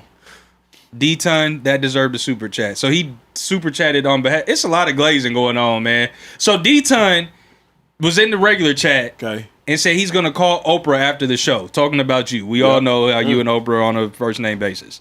I heard y'all dated. Huh? He know what I'm saying. Oh, what? Yo, is that a Speakeasy exclusive? He think Time out. Yo, we can't bro, start that rumor. He not denying it fast enough for me. Them either. Nigerians is always looking out for Y'all their not career. finna get us sued, bro. Time out, cause Miss Winfrey don't play. Y'all not finna She get don't us play with sued. no smut on her name. So wait, you get sued for a rumor you heard? You can, yeah. If I said Yeah. I heard that. For Libel. Libel. Yeah, that's libel. Oh well. But Shady, you got the Add lawyers that and the money allegedly to in there. fight It's it. like a Yeah, add sprinkle. that Allegedly it protects all. Was you date Oprah? No. Was you date I'm Oprah? married. Don't ask me that. Oh, all right. Would you date But Oprah? Oprah got $1 billion. I'm married. Don't She has ask $1 me. billion. I'm She has $1 married. billion. Ain't Why no you not even money. married, Why though? would you say- Your wife will give you a pass. Who's No, she her wouldn't. guy For though? $1 It's like billion, Stebbin or she whatever. Wouldn't. For $1 billion. She wouldn't. Your wife So will wait, give you wait. a pass for $1 billion. My wife is crazy. Emmanuel changed his name to she's Emmanuel not Winfrey for Yo, $1 billion. $1 billion? Yeah. You're lying. Ask your wife. Your wife will give you a pass for $1 billion. What is the pass? To date Oprah? She's One- not gonna one- let me date. No. One night One- of Oprah a date. wants Of a one date. night. A date. And anything happen in a date. You know, anything happen in a date. Date For $1 Oprah.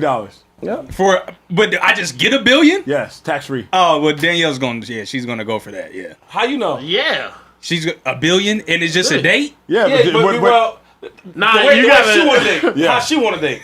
Nah, they asking if you So gotta you telling me consummate the that- date. You gotta. So Oprah want me to put her through the mattress night one for $1 billion. We're getting sued. I say that shit. I say Is that that. what y'all do, bro? Because I would do the beating around the bush. So is say that that. what y'all trying to Nah, allude to? you gonna beat the bush is what you gonna. Y'all saying for $1 billion, I gotta put Oprah through the mattress. Is my wife gonna be okay with it? Is that what y'all is saying? Your answer. Is that what y'all is saying? If that was hypothetically, allegedly the Ask your wife, question, though. what would your answer be? She's probably watching the You gotta show. call. You gotta Ask call her. her. I gotta call her. You gotta call. Put on it. speaker. You say I got a great Put on relationship. speaker, You know, bro. we have this great relationship. Let's speaker, find out bro. what your relationship is. That's so Hey, this is a speakeasy, This is people. crazy, Grab bro. a drink. You never know. He always be Hit the bragging. subscribe button. This is Get crazy. yourself a laugh. He be bragging about his wife. We got a great relationship. Let's calling find him out. social Yeah, statement in the find chat. out. Let's Let's find find out how out. great a relationship they got. You can't It's- pay me no money to do that though. I'm gonna be honest with you. To put Oprah through the mattress? I ain't touching no Oprah. I ain't touching no Oprah. Oh, we're getting sued. My baby not answering. She sleep, Dang. y'all. She had a Ain't long no way day. she sleep. It's She's 9 pregnant. o'clock. She's pregnant. She You- took her you unison. asking this man to wake up his pregnant wife to ask her if about he $1 could billion. sleep with Oprah Winfrey for There's $1 billion. at stake. But he always say how great the relationship is. I need to find out. She It's didn't embarrassing answer. if she don't pick up. She didn't answer. That's She's wild. asleep. That's crazy. That's crazy. She's asleep. That's My embarrassing. girl will pick not up. I don't play that. That's She'll wild. call me back if she wakes up and sees it. That's crazy. Like, why you call me during the show? Wow. Yeah, you guys are outrageous and are have What would constantly your, tried to what do you think her answer would be? put Oprah through the mattress. I would hope your wife Yeah. would for say $1 billion. yes. I would hope she'd understand. You Just hope one she say time. yes? Just one time. I just got it once and it's over with. Well, like that night and then the morning, and then you can leave. He always got to add some tax to I would it. I'd hope your wife would. For $1 billion. $1 billion is a lot of money. I think My so. love for money is not that I much. think she would say it. Yeah, he ain't signed his franchise behooved tag me yet, to- so this is a very lucrative opportunity for him. it So behooved me to- yeah. Kieran, get to the next conversation, bro. we got to keep it pushing. Enough about Ooh, Trey and y'all his are wife. wild. Leave them alone, man. Please, yes, let He's us be. pregnant at home sleeping right now. We ain't Look, been married a we year gotta- yet. We got to talk about some NFL action. Jalen Hurts and the Eagles offense are expected to learn an entirely new playbook under new offensive coordinator Sean Mannion. The scheme will feature Shanahan McVay influences, is what people are saying. Fellas, I've never been a pro athlete. Not even really a high school football player. So I wanted to ask you guys, how hard is learning an entirely new playbook?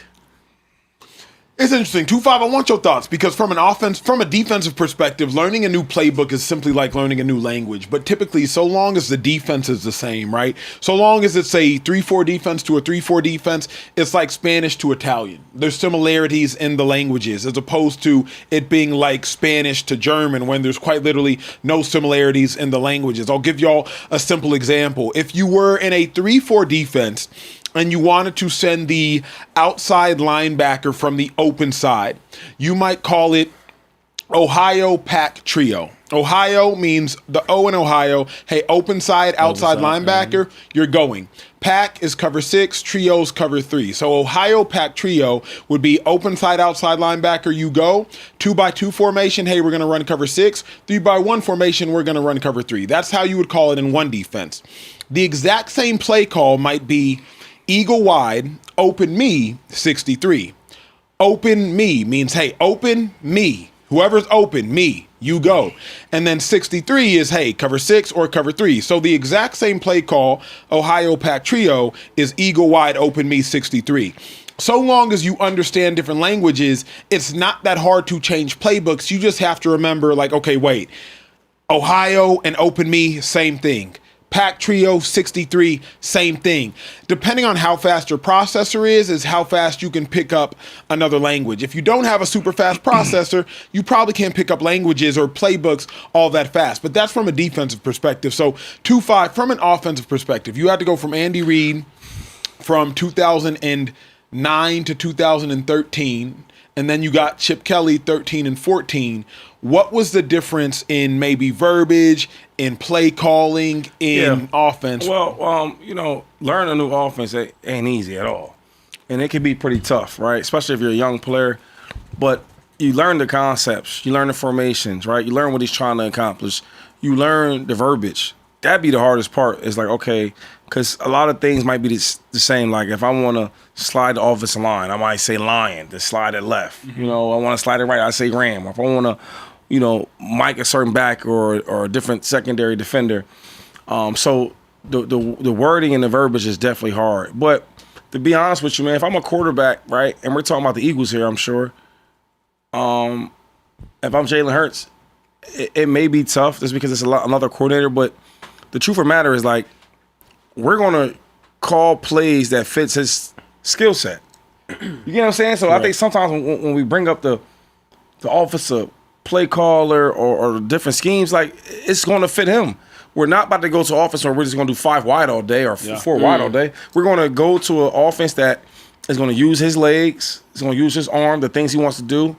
You're not about to go to a team where the quarterback's making $250 million and we're not doing what he wants to do. Yeah. So I think we'll be fine. I think we'll be fine. I think we'll run the ball a lot. I think the Eagles, whoever the coordinator is, we're going to run the ball a lot with Saquon Barkley, right? I think whoever the coordinator is, we want to get Jalen Hurts the ball, have him using his legs, right? I don't see a big change. I think you'll see the big change in the running schemes we do, right? Mm-hmm. Saying more of the Shanahan type of offense, McVay, but I don't think it'll be super complicated because that's the type of offense we don't want, right? Mm. We got the players in the locker room where we don't have to be complicated because we are so damn good, right? And I think it's going to be the same thing. So when they bring up these coordinators, it's not easy, but it's not super hard. I think for the team we have, this would be an easy situation, to be honest with you. Maybe not easy, but it'll be you can adjust to it. You know, you can adjust to that. Do you still believe, because I don't know if I do anymore, that the Eagles roster is so good that coaching doesn't have to be elite? Like the offensive line banged up last year, really banged up the back half of the year before. Jeff Stoutland no longer there, 2-5. A.J. Brown likely not going to be there. I don't know if the offense is still so ridiculously talented that it doesn't need scheming to get open. Back in the day, Lane Johnson will maul you. Dickerson will maul you. Cam Jurgens, they'll maul you. Saquon, just go do your thing. Those days are dead and gone based off last year. It's no longer a healthy, young offensive line that's just going to maul you. I think now you need an offensive coordinator that can scheme things up. Ben Johnson, get some cheap stuff. Get some free stuff. Get some freebies. Couple reverses. Couple now passes. Couple screens. Couple tunnel screens. Like couple tight end screens. Couple shovel passes. Just some easy stuff. Do you still think that the offense is so talented that Sean Mannion doesn't have to be great, or you think like, no, we need Mannion to be great? You can always put some wrinkles in there, right? You can always put some new little flavor to it. But the truth is, like, we're a good offense. We're a good team. We was banged up last year with the offensive line. I think they'll be back. Saquon is still Saquon. I don't know if y'all forgot. I didn't. Same dude that had the 2,000 yards, he's still back. And then, yes, we are going to lose A.J. Brown, and I'm going to miss A.J. Brown myself. But I think it's the time for Smitty to step up. Smitty has been so good that he gets overlooked. Now he's going to get about 8 to 9 targets a game. Yeah. And you're going to see how nice he really is. You see what Dallas does. Yeah. Not Dallas Cowboys. Got it. And you see how the way he plays. You get what I mean? So then offensive line, you talking about them like they not the same. When the last time you seen Jalen Hurts really getting super pressured? Unless you blitzing them. Yeah. Because our tackles block. You know what I mean? And then the new wide receivers that we do have, they going to make some plays. So Yeah. I'm not tripping. Because I know we're going to see that green back in the bowl. Yeah. If I'm Ain't an Eagles that right, fan, Karen? if I'm an Eagles fan, this is exactly what you want to hear. Come on, you want to now. hear that I'm going to run a play action predicated offense, and I'm going to be able to get maybe this offensive line a little bit more time, a little bit more structure, maybe heavier sets. Now that you have another good tight end that they just drafted in Eli Stowers. The Eagles are going to be a problem. The Eagles are absolutely going to be a problem. I like the fact that they're I don't know. It's tough building an entire new offense. I would love to look at it negatively as a hater of the Philadelphia Eagles, but I have to be honest. It's what they needed. They need a new identity. They need to run more play action. They need to run more out of under center rather than just everything out of shotgun over and over and over again. So I think this is a really encouraging sign for the Eagles. They're putting some twang on that thing, and it's gonna be tough. The last thing I'm gonna say is, twang on that. He thing. said spice it up a little bit, like twang on that thing. put some twang on that thing. Last thing I'll say is, what? There's no, it's wild. It's wild. I'm ignoring it, but it's wild. There's Sean Mannion is probably the non-head coach under the most pressure this year. I don't know if there's another coach on a staff that's not a head coach under more pressure, and he's probably under more pressure than 10 or so head coaches. Like, those are the expectations in Philadelphia. Number one, Jeff Stoutland is not there, and Jeff Stoutland is not there in large part because he can no longer have a say over the offense. So, Sean Mannion, you unintentionally are part of the reason Jeff Stoutland is gone. And then two, Kieran, like, dude hasn't called plays before. He just hasn't. Yeah. And I don't know why. Isn't a negative thing though? It's just a question. It's a negative. But the reason it's a negative is like, if you're a rookie, that's a negative. Any rookie's a negative. Sure, it's also a question, but it's also a negative. A rookie quarterback is a negative. A rookie running back is a negative. It's a question, but I'm just like, bro, I don't know who Sean Mannion is. I don't know what Sean Mannion's capable of. I'm excited because hopefully he's young and he's innovative, and the Eagles have an offense that is going to be hungry and dynamic, but Mannion is under a hell of a lot of pressure. Do you think Jalen Hurts is excited about the development? Like this development, this story, this offense that he's going to have to completely relearn. Do you think he feels great about it? No, but I think that's part of the dilemma with Jalen Hurts. I think Jalen Hurts isn't good at being on top. Jalen Hurts is really, really, really good at being an underdog. Yeah. Freshman, and the history lesson for those that don't know, freshman at Alabama, SEC, I believe, freshman of the year. I think maybe the first time or something like that. Yeah, underdog. Then he's on top.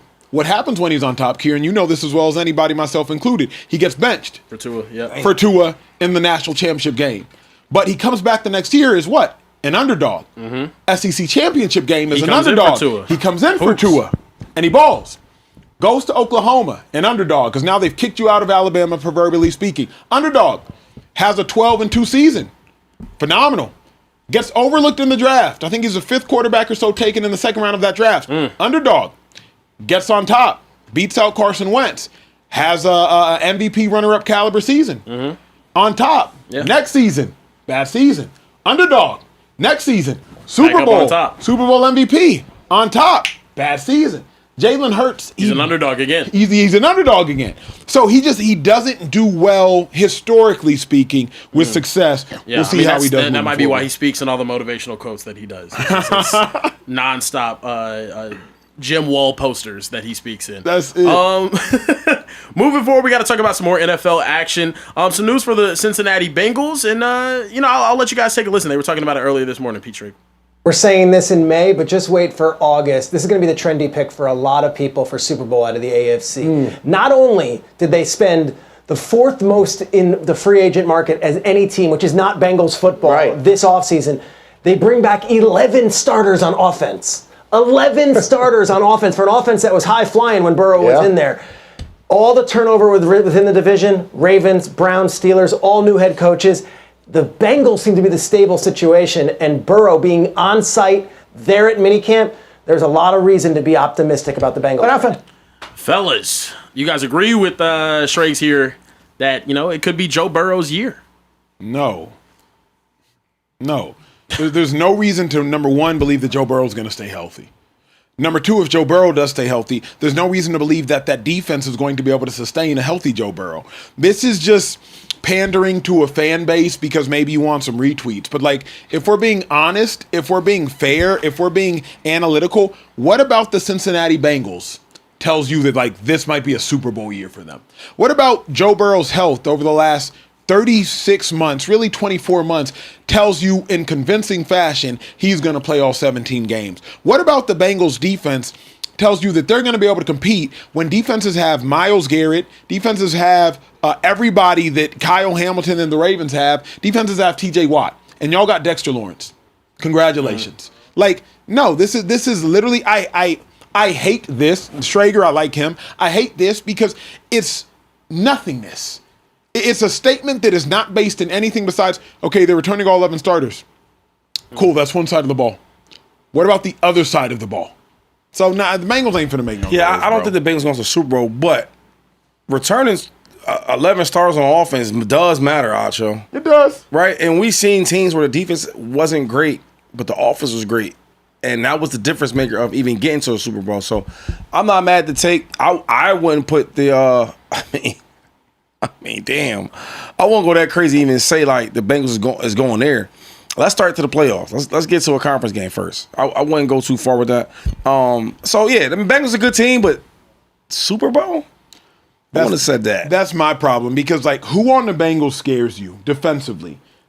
Dexter Lawrence, Jonathan Allen, Miles Murphy, Boye Mafe, he was a backup for Seattle. Their defense. But Joe scares you. He does. And they got 11 guys coming back. That's hard to do in any league. Yep. That matters, though. So maybe he's saying, the offense is going to be so nice on Joe, and we trust Jamar Chase, T. Higgins. You know what it is. We got the running backs, the lineman back. But Shady, they would have to put up 27.5 a game. The problem was last year, people don't want to talk about it, is that the Bengals defense wasn't good. Yep. But the offense was good. But when they needed them most, in big moments, they did not show up. There's times when they might throw a pick late in the game, a fumble late in the game. So you can play great all game, but that last quarter matters the most, and they always didn't deliver. So if you want to watch game for game, a lot of that happened. I watched Russ. Who else I watched? I watched Lamar. Yep. Go out there and beat them boys. A couple dudes done beat them, right? Freaking the Steelers. Don't you think, as long as the defense is this bad, Joe's going to be asked to do too much? And when he's asked to do too much, that's when he gets hurt. When he's trying to scramble and elongate plays, when it's the fourth quarter and he can't just turn around and hand it to Shady McCoy. Instead, Joe Burrow's asked to stretch out plays and make hero plays. That's when he gets hurt. We watched Joe get hurt in the non-contact practice, right? Your calf injury. Come on, let's talk about it. So I don't want to just be saying stuff. No. Listen, Joe Burrow is that good where he should always be talked about as going to a Super Bowl. Same way we talk about Josh Allen and Patrick Mahomes and Lamar. Lamar ain't been to Super Bowl yet. He been to one AFC Championship game, but he is so good that we always throw his name out there like, yo, this team could potentially go. Same with Josh.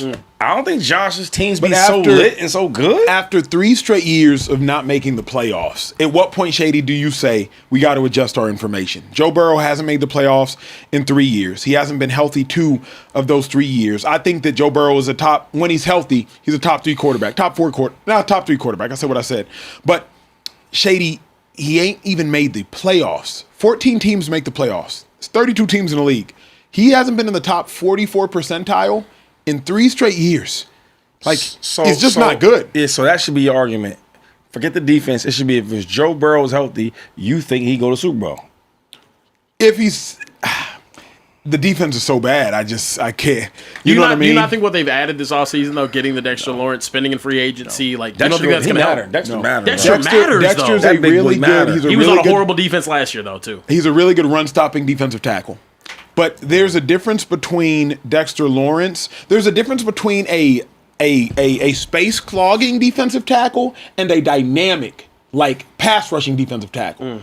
Aaron Donald, J.J. Watt, dynamic pass-rushing D tackles. Vince Wilfork, Haloti Ngata, Dexter Lawrence, clogging defensive tackles. Clogging defensive tackles, they should be a supplement. They shouldn't be the meal.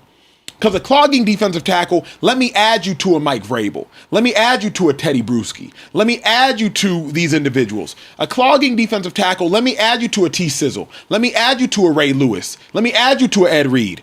But I can't build a meal off a clogging defensive tackle. I can build a meal off of Aaron Donald, off of J.J. Watt, off of somebody that can also get me 16 to 20 sacks. Bro, I think Dexter Lawrence had 2.5 sacks last year. So to me, Kieran, I'm not looking at Dexter Lawrence and saying to myself like, oh, hell yeah. I will say this, though. I'm not counting out the team that had Joe Flacco out there passing for 450 yards with the rest of that offense. Yep. If Joe Burrow's out there, I know that they can do that on a week-to-week basis. I've seen them do it on a week-to-week basis. Their defense has just not been good enough. But I think they're trying this year. And also, this isn't a non-winnable division. I think they're the second best team in this division from a roster perspective just because, if Joe Burrow's healthy, just because of what they can be on offensively. Yeah, because of Joe Burrow. He's that special. He's that good of a quarterback. Crazy. If you pull Joe Burrow and you count offense and defense, there's an argument that they have the worst roster. Like, if you neutralize the quarterbacks, you bring in Joe Burrow, hell, you want to tell me they're the best, I won't argue with you. But if you're talking about who the quarterback has at his disposal, because it's a Joe Burrow conversation. Can I be honest? T. Higgins will be a number 1 on the Steelers or the Browns. You could say Browns easier than Steelers because DK has at least done stuff T's never done. DK dropped the ball a lot, but I would still want DK before I want T. Higgins. Yeah, DK's more he's more explosive. I think it's a conversation though. Fair. You got a conversation. I think. But I'm saying like, how many Bengals defenders would start in Pittsburgh? Oh, Dexter Lawrence. I don't know if. Yes, but next to Cam Hayward, because Cam Hayward's played at an All-Pro level the last 2 years. Yeah. So like, but Dexter's starting next to him. Yeah, Dexter's starting. Yeah, next to him. And then it gets real. I mean, the free agency, they signed what? They signed 2 safeties. They got Jonathan Allen as well. And they got Cook. I like Jonathan Allen. They got what's the guy from Seattle that they got? Mafe. Yeah, Mafe. But he didn't start in Seattle. Solid good rusher though. He's a solid rusher. Kyle Duggar. Yeah, that's what I'm saying. Like, yeah. So it's just I need to see more before I crown the Bengals as king, but we'll see what they do. Yo, if y'all tapped in with us, hit the subscribe button right now. I've tried to remind y'all over the course of this show, we only have one more topic remaining. We are winding down this show. If you've yet to drop a super chat and you want us to talk back, now is your time. Social Tray is active at the keyboard. Drop your super chat and you will hear from us during the course of the show. We don't just want to talk at you, we want to talk with you. So make sure you drop your super chat. So with all that also being said, subscribe, hit the bell button to be notified. Kieran, what you got next? Yeah, well, no, I just wanted to pull it up. If we could take it. We have I need you to run that back. Come on, pull it up. We're gonna take it. Yeah, that was crazy, bro. Yeah, it's crazy. Start over, bro. I'm gonna pull up the video. Pull up the video. I don't feel We comfortable. can put it on the screen. Yeah, What are we watching? We're watching Shady say that he loves another grown man. Let's go ahead and listen. Life goes on. Love you too, 5. Wow. Love you too, bro. And that's some rest. Love you too, bruh. Bro, you got caught in 4K. Love you too, bruh. Well, if you know the way I talk, like bro is like homie, like yo, love you too, homie, bro, Homie. You know what I mean? It's not like love you too, James. Love you too, Acho. But it was love you too though. That was essentially love you too, Well, BB. Like you remember when you used to text that BB yeah. for baby? That's what it felt like. I ain't never text stuff like that. That's what it I ain't never sounded text stuff like. like that. You know what I mean? I never do that. But that's what I can say. Okay, what can you say, sir? The way I talk is different than when y'all talk. That's fair.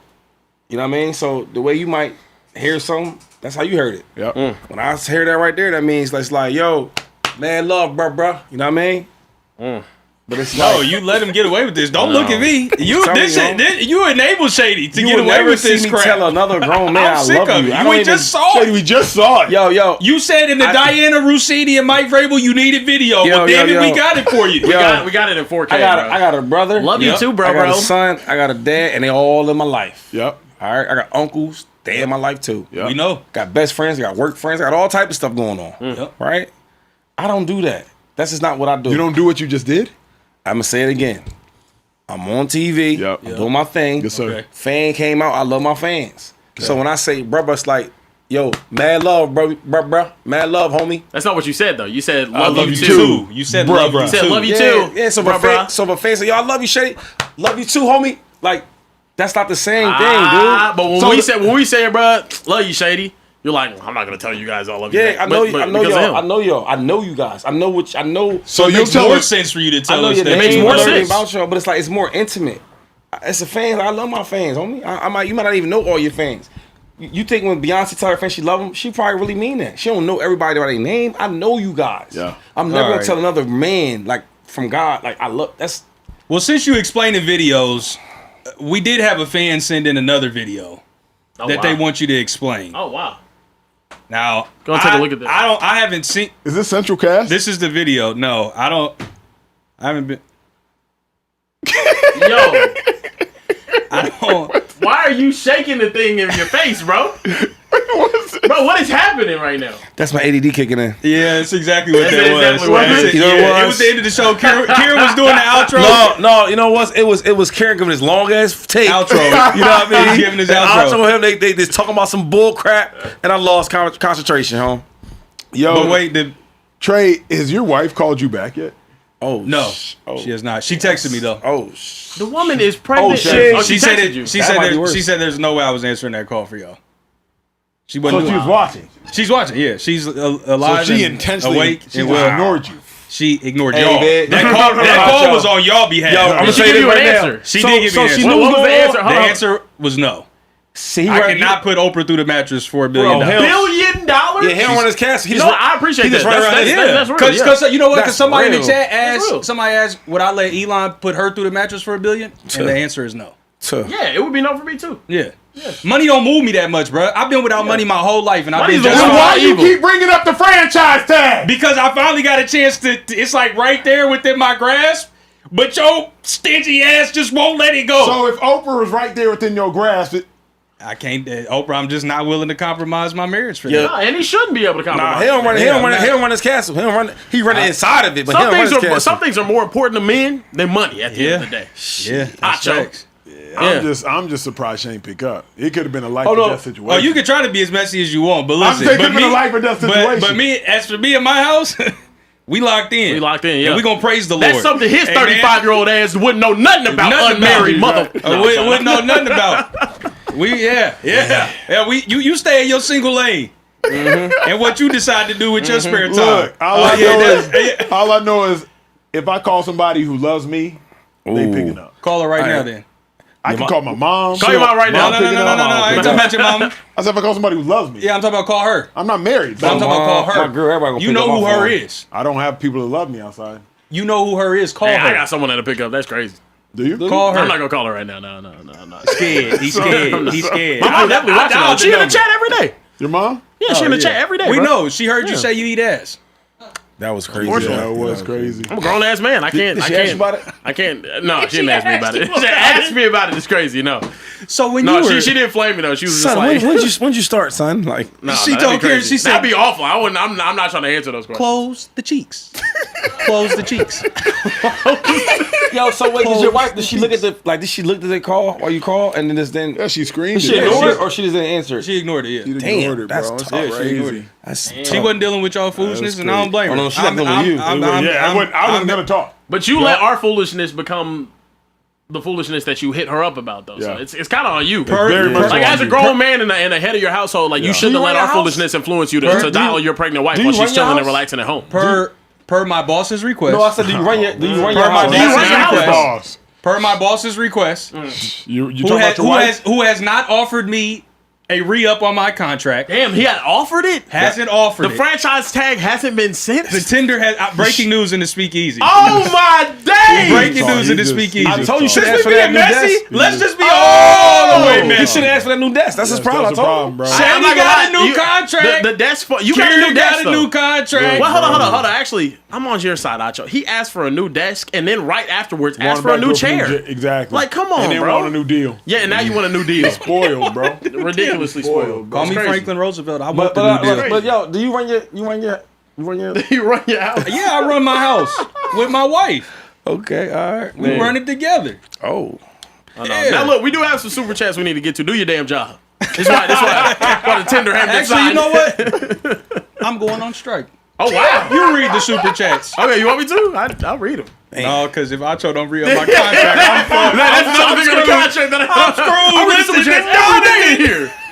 The Donathan said, I'm just making sure I get my place on Team 2-5 next draft. You don't got to tell me you love me, Shady. Just remember me on draft day. That was the Donathan. I got a lot of love for you, dog. Like, I love my people, homie. Y'all being messy. We took it too far and it's just. I love my fans, yo. Okay. I just don't tell other grown men like that I know. You know what I mean? But I love my fans. Okay, that's fair. Resident comedian Tall Up 340 jumped back in super chat and said, "Thank you for joining us in the Win Free Easy." Rome hit the music. Mike, Ethan. It's Ethan that hits the music. Come on. yeah, it is Bro, Ethan. Yeah, it's come your on, you've first been day on the around here job? too. Come on, bro. That's your man's. That's your man's on your team. It's okay. Yeah. We Tall never Up mind. 340 on your side. That's It's right. okay, man. Talking about We Rome. need. I can't do back in here to get them spiritually. He been aligned. gone. He been gone since I He said dropped I his ate ass. video I to feel promo bad. his podcast and ain't been back since. You know, that is true. Not him, but he was back He after back the that. next He was back day. after Okay, that. all right, that's on me, my fault. I don't keep up with other teams' teammates, you know. Mike Rodriguez is back again. We might have to go back and tally Mike's super chats. Oh no, he been going crazy. Because if you hit 200, You sent a video. you can send a video in 1 minute or less. He said, Send the nah, video. I knew Shady and was a fan before I ever met any of these, you know. But yeah, my comment was wild. Apologies, man. I'm drinking. I swear it ain't like that. Laughing my ass hear off. Jan, Carebear, F the Cowboys. Oh damn, I had your back, bro. What I like you that. say fuck me for? Like that. If you can read 2 pages of a Harry Potter book. Hey, listen, Big Damone Jr.'s in the building said, I love up, when y'all Big drop Damone? ball knowledge, but can we bring back Teach 'em Tuesdays? Dang, I missed them days. He said for the end of basketball season. Can that make a okay. resurgence? Maybe NBA Finals. Okay. All right, bet. I'm lost. What's that called? Well, you didn't work. Tuesday. You Yeah, didn't you work weren't- you weren't here Tuesdays during those days. during the football Teach season. him Tuesday. We break down film in the Speakeasy. Yeah. So. Yeah. We do. They break down film? This whole Yeah, situation. Shady, no, we it's break the whole down thing, film, man. This whole situation, G. Shady like, look, I want to be here on Tuesday. Yeah, Trying to get more money in his contract. Dom78702 said, ATX in the house. Is there a player in today's era that y'all would compare to Manu Ginobili? I'm a big Spurs fan. Not really.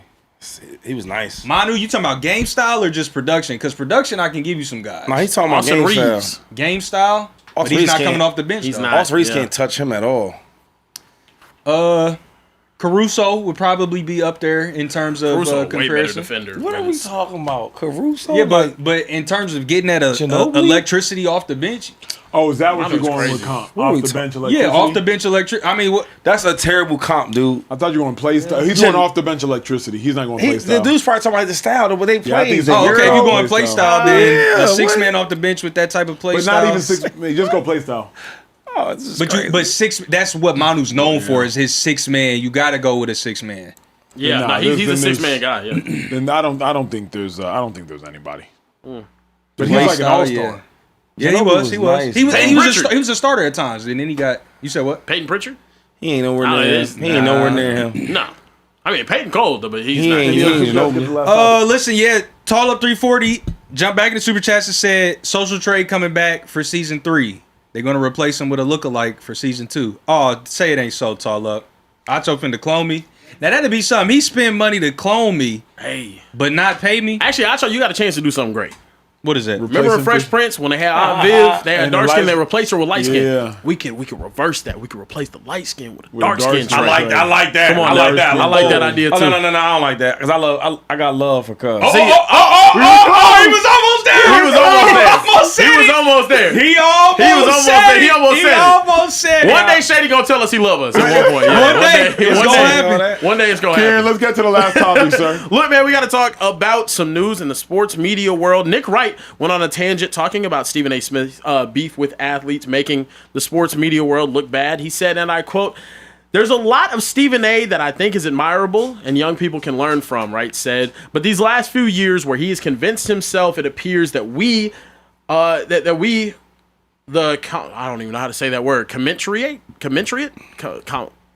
What is it? Nick Wright, oh, sorry, it's not on here. Oh, It's, pull the word up. I'll help you. Yeah, I brother. don't know. Yeah, I've got a good IU education. Commentariat. Commentariat? Oh. That's it. Can you pull up? Oh, the word on the screen? commentariat. Yes, the commentariat, I guess. Listen, words. Never get the heard best that of word us before. Sometimes. Yeah, no. Sometimes I didn't go to college. I dropped out. It's so, okay. Yeah. Sometimes But words. Sometimes it's food. Sometimes you Yeah, know. we all got have our own struggles. vices. We all got, sometimes it's height. We got our struggles. He said, but the last few years where he has convinced himself, as it appears, that we, the commentariat, we, the critics, we, the people who give opinions on the actual games, are equal stars and equally as important as the people who are playing the actual games, is delusional. I had trouble getting through that one. Yeah, that was right. that thing moved. I know you got called on popcorn read all Well, the time. popcorn. Yeah, that was tough. No, I'll read it one more time. Stephen A. funny though. We I the love critics, Stephen A. we the people who give opinions on the actual games are equal stars and of equal importance to the people who are playing the actual games is delusional. That's what he said. Yeah. You know. I love this by Nick Wright. I think that's incredible self-awareness. I think when you sit in a seat too long and you get stuck in your own way, you actually think that you're bigger than the athlete. You think you're the star, when at the end of the day, we are in a completely dependent position. We are dependent upon a game being played to discuss it. We are dependent upon news in the sports world to discuss it. You saw, we came on after the Knicks game, and we talked about the Knicks game. Jalen Brunson wasn't talking about us. We're talking about Jalen Brunson. Shady talks about this all the time. At the end of the day, it is about the athletes. Truth be told, we're here to service the athletes. We're here to service the fans. I think Stephen A. has gotten so big, at least in his own head, that he starts to think like he's bigger than the athlete. And while you might have more social media followers than the athlete, and hell, you might even have more money than some of the athletes, at the end of the day, there has to be a certain level of humility in knowing, oh, you can't do this without the athletes. Stephen A. started off by going to Zion Williamson. Then he went at Jaylen Brown most recently. He went at Josh Hart, if y'all remember that one as well. Yeah. Hell, he went at Lonzo Ball, too, last offseason, if y'all recall that well. There just comes, he went at LeBron James. There just comes a point where it's like, Stephen A., remember, these athletes have been what got you paid. They never commented about you. You made a living commenting about them, an incredible living, and you're incredible at what you do. But I feel Nick Wright. Like, it is delusional to some degree to think you're bigger than the athlete. What? DeAndre Ayton. You think he's bigger than Stephen A. Smith? No. No. Listen, for everybody else, Nick Wright might be right. But for Stephen A. Smith's a big name. Y'all playing around. I keep it honest. Like, obviously, the players are bigger than Stephen A. Smith, but not everybody. Because everybody's not a star. And I just gave you an example. DeAndre Ayton is not more popular than Stephen A. Fans probably want to listen to Stephen A. than see DeAndre Ayton play. That's true. Number two, Nick Wright, you got some nerve, homeboy. Because I like Nick Wright. Yeah. And he does have some good points. But he's a dude that don't respect athletes. True. And when you are non-athlete and you speak about athletes because you don't respect them, you can say what you want, however you feel. But a real athlete that speaks about other athletes, he respects the grind, how hard it is to do this, how hard it is to do that. I watched Nick Wright talk about players that won championships and kind of like dims light on some of them players. Like it was easy to do that. Or guys that has a really good resume, but maybe not the resume of some of these other great players, and he made shit on some of them dudes, right? So, and we've had conversations about different players, you know, and we all have opinions. But the only thing I don't like is when certain people that have never played sports talk about the elite level players a certain way. It's like, how dare you talk like that about this guy when you know nothing about the stuff he's been through to be a superstar? You know, like, for you to speak on certain players a certain way, that's how I know you don't respect them, because some things he says about Jordan and all these other, and Kobe, all these great players, it's like, dude, Nick Wright, like, you can't, how you saying about this dude when you never even been an athlete? And I'm not saying you can't speak on sports if you wasn't an athlete. You can, but it's a certain way you talk about them, right? So I'm surprised he said it about Stephen A, because I feel like a lot of times he doesn't respect a lot of these athletes and consider that you never was an athlete. Yeah, that part I have a problem with. But the Stephen A thing, I think he's tripping about that. It's tough. Is Stephen A wrong whenever he goes out and says, you know, I'm more popping than the entire Pelicans roster? Way more. No, he's not wrong. But also at the same time, you wouldn't have the career you have if you weren't talking about the athletes. Athletes are popping because of what they do on the field, because of what they do on the court, because of what they do out there. They're popping because what they do for their job is what we all came to see. Stephen A got popping because of his commentary on those athletes. So to me, that's the disconnect. I think Nick Wright is right that the conversation shouldn't be about Stephen A versus this player. Stephen A should be reporting on the player. And even Stephen A's response to Jaylen Brown the other day, talking about, oh, do you really want me to put on my journalist hat and then start talking about you the way that I used to and whatnot? Like, he's essentially saying, yeah, I don't talk about the sport the same way that I used to talk about the sport. I don't break down the game the same way that I used to break down the game. And he threatened Jaylen Brown by essentially saying, yo, I'll be a real journalist again. Like, what? How is that a threat when that's supposed to be what you're doing anyway? And I obviously understand Stephen A. Smith is bigger than anyone that's ever done the sports media game, and he's probably going to be the biggest for a very, very long time. He's one of the greatest to ever do it, if not the greatest to ever do it in this business. My thing is, and I mentioned this earlier whenever I talked about it, it's hard to look up to that type of behavior whenever you're going tit for tat with an athlete. Yes, you've built up the platform and you're capable of doing it. But also at the same time, we don't want to see that. We want to see you talk about the game, be funny, break down the game. It is what it is. But I think because of how big he is, Acho, whenever he does make a comment about it, because he was just talking about Jaylen Brown being on Twitch and whatnot, but he makes it personal too much. And whenever he makes it personal, now because he has a huge platform, the players feel like, oh, this giant person with a platform is talking about me. If Nick Wright said the same thing about Jaylen Brown, I don't think Jaylen Brown would have been responding to the same level. But because Stephen A. Smith is the person that says it, now Jaylen Brown is responding. And the next day on First Take, what does the bottom banner say? Jaylen Brown responds to Stephen A. Smith. That's not what I saw on First Take growing up. What I saw on First Take growing up was Jaylen Brown makes remarks about da-da-da-da-da. Or Jaylen Brown, or the next game and whatnot. Man. But now it's more just about Stephen A. versus a player. That's the story. Because Stephen A. is popping. Yeah, because he's that popping, which I'm admitting. Yes. Okay, so in America, we like stuff that's popping. Yeah. It's not a ball players that play. Nobody want to see them dudes play. They're not popping. Nobody's putting their jersey on. But it's other dudes that have their jersey on. We want to see them play. Yeah. I would just say, the Brunsons and like the JBs. Yeah. So all I'm saying is, I respect what Stephen A's doing, because this is the thing. When you got a big name, right, you can carry yourself differently. What does that mean? What I'm saying is, ball players don't really care about a lot of these reporters. Y'all didn't even play sports. Like, yeah. So I only care what your thoughts are. But when you say stuff like, it may touch me certain way because I'm a ball player. Yeah. And I might not like what you're saying, right? That's different between when Stephen A. said he's a big fish. Yeah. So people, they respond back to him. Because how big he is. You know what I mean? He's outgrown. Yes. Stephen A. Smith has outgrown the just journalist title. What he says becomes the headline because he's headline worthy. He's as popular as these other people. So it's hard to judge him on that scale. The problem is, when you came up the way that you came up, when you did the things that you did, you had to have the connections with the athletes to get scoops and sources and give your takes on TV. You think he'll, hold up real quick, you think he'll got like sources out here? No, I'm not saying that. I'm not saying that. But what I'm saying is, whenever you take in that platform that you have accrued over 30, 40 years of phenomenal work, and then you end up having popularity contests with 21-year-olds, I think it's a bit corny. And like, I gotta respectfully disagree. Whenever he called himself more popping than the Pelicans, popping, man. I gotta respectfully disagree because I much rather see this Stephen A. It's more entertaining, yes. It is. Don't go back to giving me reports and astute analysis and breaking down the game and film and your thoughts and all of that. I don't want that from Stephen A. I can go elsewhere to get that now because the mediums have just opened up to where if I want a real astute analysis of the game, I can go find that somewhere else. What I can't find somewhere else is Stephen A. Smith going at basketball players and other athletes for their outlandish actions, regardless of if they're actually outlandish or not. Stephen A. is going to entertain you, and I love that for him. He's the best at that. He is really good at giving you journalistic breakdowns and analysis and giving takes on the game.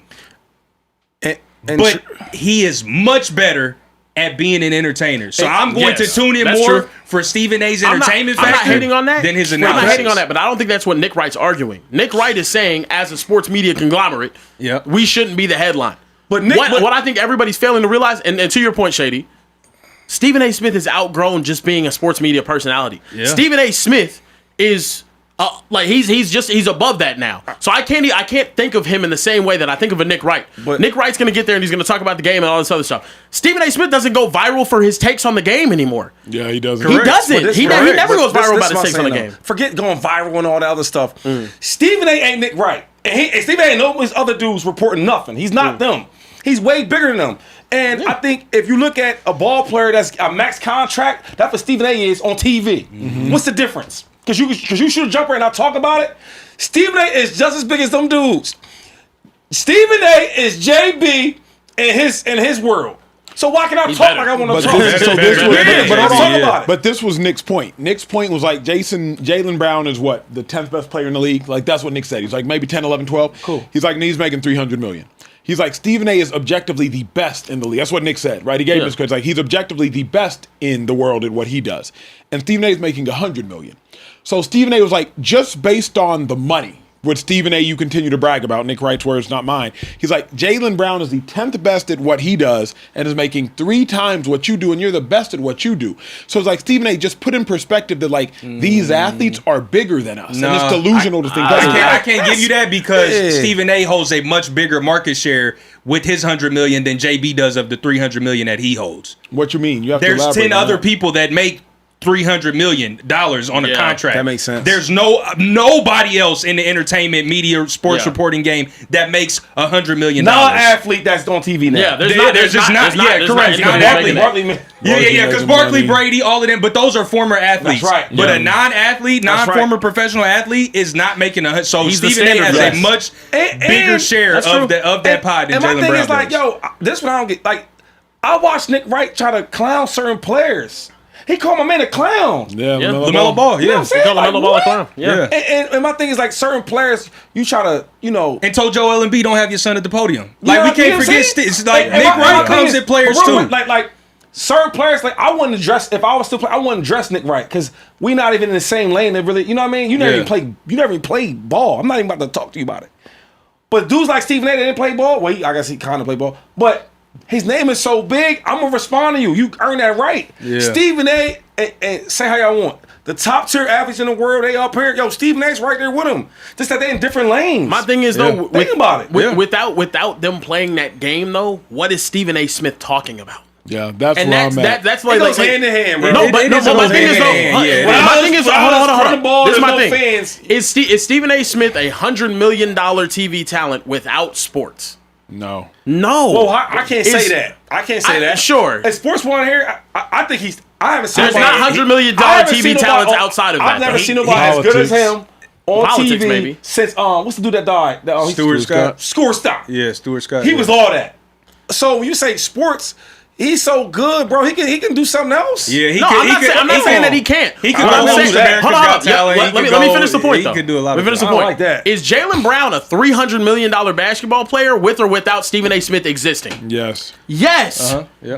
But because he's the story. Is JB the reason a why $300 million guy without a basketball? No, my thing is though, Stephen. So this is with this whole conversation that we're having. Jaylen Brown's engagement might go up on Twitch after this. But that's about it. That's still not going to be his primary source of income. He's still going to be a $300 million basketball player regardless. Stephen A. Smith is profiting off of this back and forth with Jaylen Brown way more because because him going back and forth with Jaylen Brown is the reason why it's popping off. It's the same thing. It's the same comparison, dude. It's like I say the same thing. Like when we talk about these dudes on streams, like my opinion, I don't know how much talent they really have, right? So without the stream, would AB popping?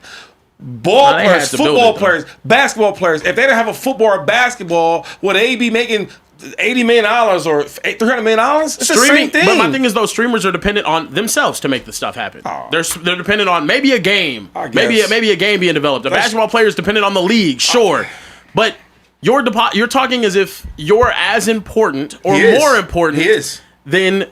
As important or more important than someone that's... Who's more important than Stephen A. Smith on the Pelicans? Who? So tell me who. I'm not saying that anyone... I don't want to watch none of that shit down there. I'm not saying they're more important. Is Stephen A. I'm going to listen to that. I'm not watching no highlights from the Pelicans. I'm not here to talk about the importance or not importance of other human beings. I'm saying to view yourself as more important than anyone, I think is intrinsically wrong. I don't view myself as any more important than you, and I hope you don't view yourself as any more important than me. Well, you just said We're that. human beings. So I just answered what it. I'm saying is, though, to view yourself as more important than other people in general. It's a general principle. Well, that's America. I understand, America. but we also think that money, the amount of money that someone makes, it makes them more important. We think the amount of followers that someone has makes them more important.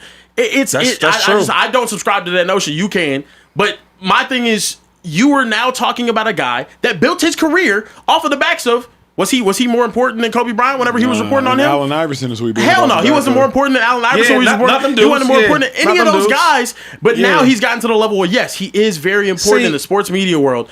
But you say that to me though, he's disrespecting all of the guys that helped build his career in a way. I don't know. It's the same sport, the same athletes. How is he disrespecting? Because he's saying something back? Because you want to be quiet? No, I'm not saying that he can't criticize. But it's the same way Nick Wright can criticize, but he's not saying that. Nick Wright's statement was he views himself, he has convinced himself, he's far more important than the players that he's tasked with reporting on. He is. Why we keep saying? Yeah, he is. Okay. He is. I don't know. He has the job that he does because he reports on them. So wait, I'm lost on a more important thing, or trying to get like the world we in is everybody's trying to get seen, trying to get this, trying to get that, right? That's what we in. Sure. Okay. So my thing is the same thing. How Nick Wright, I'm off it because I just don't understand how like. Nick Wright does the same thing, just that you're not popping, so it don't. That's not what he's calling him out though. Like Nick Wright criticizes, but the point I will make is Nick Wright does do the same thing as Stephen A. He just doesn't get as much attention. Does Nick Wright go out there and say he's more popping than athletes though? That's what he's criticizing. But that's the quote. What he said. But that's the thing is he can't because when Nick gets this attention, he's a glutton for it too. Remember when KD called out Nick Wright like 2 or 3 years ago? It was like Nick's biggest day ever, and he's like, "Yo, come on the show, let's debate." And KD's like, "Bro, I'm not. That's the business. Happy I responded to you once." Right. But the thing is, Stephen A. Everybody responds to Stephen A. Of course. So I think it is hard to say that Stephen A. is any. It's hard for Nick Wright to be the one calling out Stephen A. Correct. When he just called the Melo Ball a clown. But that's also And This and it's the first time I was like, yo, I can't rock with Nick Wright on the sports stuff because some stuff he says I do like. The dude was trying to act like Michael Jordan ain't Michael Jordan. I said, yo, if a human being that's never had a basketball and played high school ball can speak about Michael Jordan in that manner. There's no way I can even look at Fellas. You know what I mean? I think we're very lost right now. I think we're extremely lost. I'll bring up the quote again. The quote wasn't, I don't think Stephen A. Smith should be criticizing players as if he played the game. That's not what the quote was. The quote was, but these last few years where he has convinced himself, it appears, that as we, the commentariat, we the critics, we the people who give opinions on the actual games, are equal stars and of equal importance to the people who are playing the actual games is delusional. He's talking about the standpoint that you're more important than the players that you're reporting on. He's not talking about criticizing them. Let me then challenge you in your fundamental principle because I appreciate the sincerity of your fundamental principle and even spiritual fundamental principle that all people are of equal importance. But the fact of the matter is, Stephen A., objectively speaking, probably is more important than the stars, whereas Nick Wright isn't. So, absolutely. So if Nick speaking from a perspective that he can't relate to. Nick, you're right. Nick, you aren't as equal to any of the stars, but Stephen A.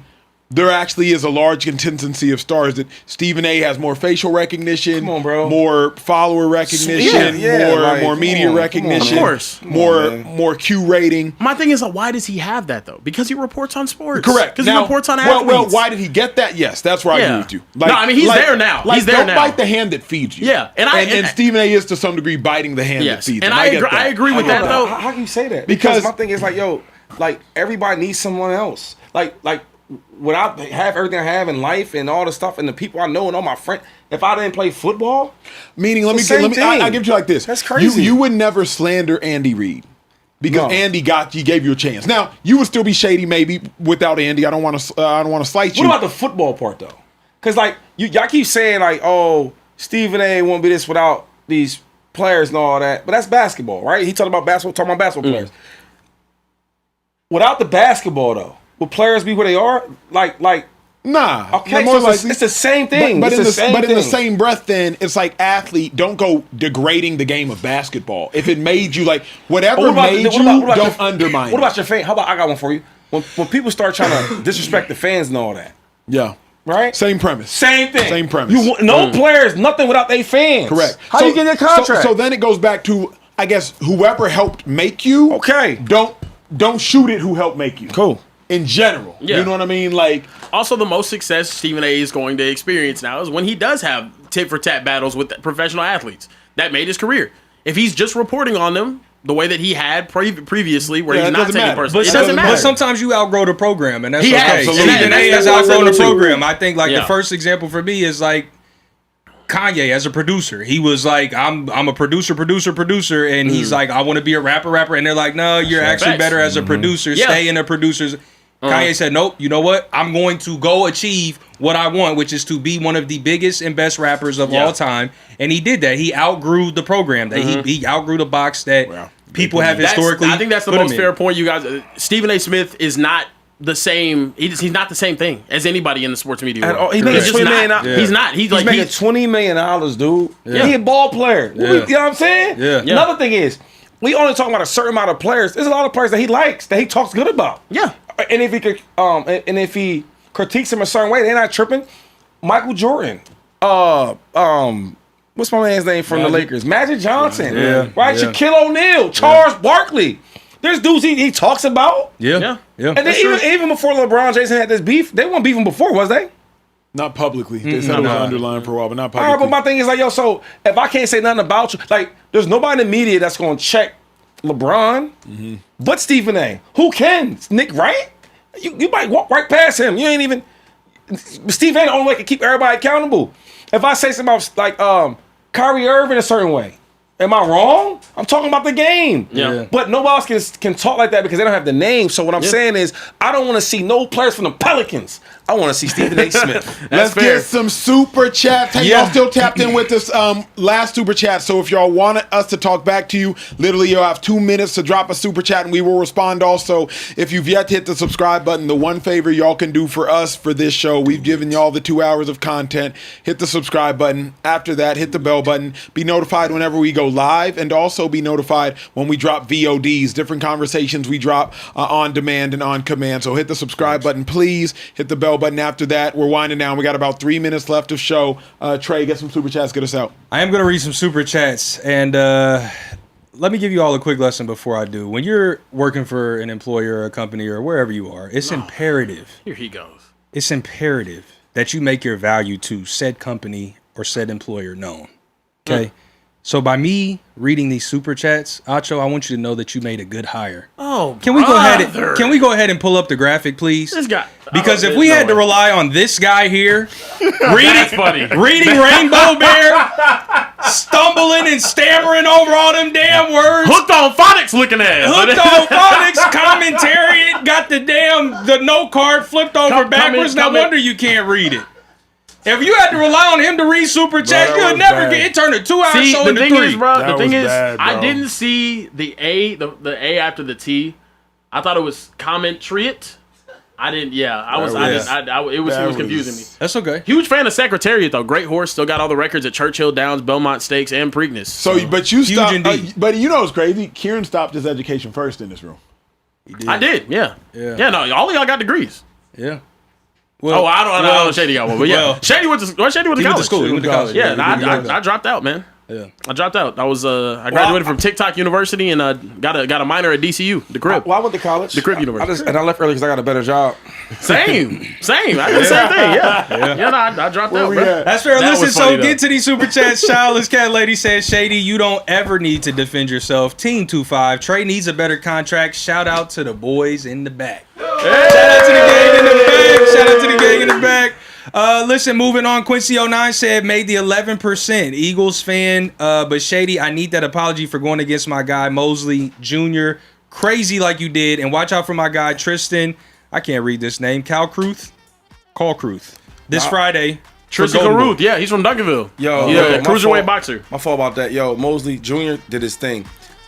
Yeah. I wasn't familiar with his game. I am now. My bad. That's Shane's son, right? My bad. Yeah, Yeah, that's right. yeah. That's right. And then he Shout out said, Tristan on it. That's my dog. he said he's the best strength and conditioning coach in Vegas. So maybe you got a spot on the 2-5 Sports roster. We don't know. I might have to holler at him. Might have to holler at We him. always trying to get better. And he might even tell you he loves you because he doesn't know you. The OMGEO said always watching, might not always have the time or money to super chat, but when I do, I can. When I can, I do. Suggestion: super chat or funny chat. Scrolling. I don't know what you're trying to say there, brother. I'm gonna keep it moving. Swaggy D Dot said, "What up? Top 3 players who got the most pressure to perform NFL 2026. Yo, Acho, just one time. Tell my boy Brad to have his cerveza. If not, Shady, you tell him. I got it. I'll tell him. Bro, who the hell is Brad, know who and why Brad will is, he bro. not just have the damn cerveza? Yeah, Brad, just drink the damn They beer. drink it, bro. Top 3 players most pressure this pressure. year. Joe Burrow Yeah. is up there. Lamar always, and I'll go Herbert. Lamar and Herbert. Yeah. What Shady. is it? Top 3 players most most pressure this year. in Jalen NFL. Hurts. Wait. Oh, just under most pressure. Yeah. So Yeah, I don't know for- why I was thinking about like physical pressure. I was like, I hope Herbert's offensive line can protect him a little bit better. I'm gonna go with Jalen Hurts. Who else you said? I said Justin Herbert, and I said Lamar and Joe. I'm saying Joe and Lamar. Yeah. Kieran. Lamar Jackson. Yep. It's tough right now. I would say Patrick Mahomes. I don't think they're a favorite to win that division right now, and maybe it could be another year where you're missing the playoffs. And then after that, I would say I'll throw Dak in there. Patrick Mahomes. Yeah, I think Pat is a little pressure. Why no Josh Allen pressure? Why is it, he just I don't keep expect getting the pass to Josh is gonna win that division. Okay. I think they're gonna bounce back this year. They're gonna beat the Patriots. That's I cool. think he just does what Josh does. He's gonna go perform well in the playoffs. But Pat, I think he's the best in the league still. But it's just I don't know if that roster is gonna be able to help him. They're in a mini rebuild here, so I just want to see what he can do during these off years where I don't think it's their championship window. That's a bet. Established Eagles since 2000. Welcome back. Said, what's up, fam? And the people in the back. Shout out to the gang in the back. They said, That's enough. Yeah, that's it. We've hit the quota for today. We're almost done. Like I'm gonna give That's them fair. their shout. The shout out is coming.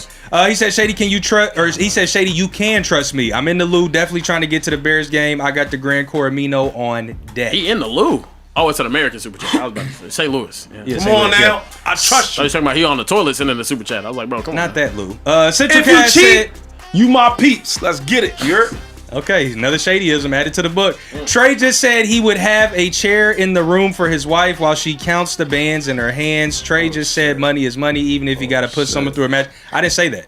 I literally never said that. Yeah, he also never said shit. that. Wait, you ever? Oh, that's crazy. I literally never said Hey, that. Josiah, let's chill on the implications about people's. You know what I mean? Let's Spousal relax. arrangements, I'm saying, please and let's thank relax. you. Yeah, you want me to chill? Bro, but he got it. Get in line, dog. Yeah. Bro, get these last 3, G. Get Yeah. these last Listen. Headphones on. Oh my Mike gosh. Rodriguez is back in the super chat. He dropped 1, 2, 3, 4, 5 $10 super chats, bro. Oh no. He said meeting Shady at a Bears-Eagles game would be real deal, greatest moment of my life. I could wrap it up after that. Let's go Birds. Please zip it up. Zip dude. it up, I mean, wrap goodness, it up, wrap it up, whatever you spoil it need up, to do, bro. Saran wrap, whatever you got to do. Mike Rodriguez also said, shout out Shady. My man, Mike, I got you, Bears versus Eagles. He's drunk. This is a He's drunk man's drunk. doing. Shout out Speakeasy, man, and Birds. Bears tickets like 400. Ugly about. I'll buy drinks. Shady, you got to get the tickets.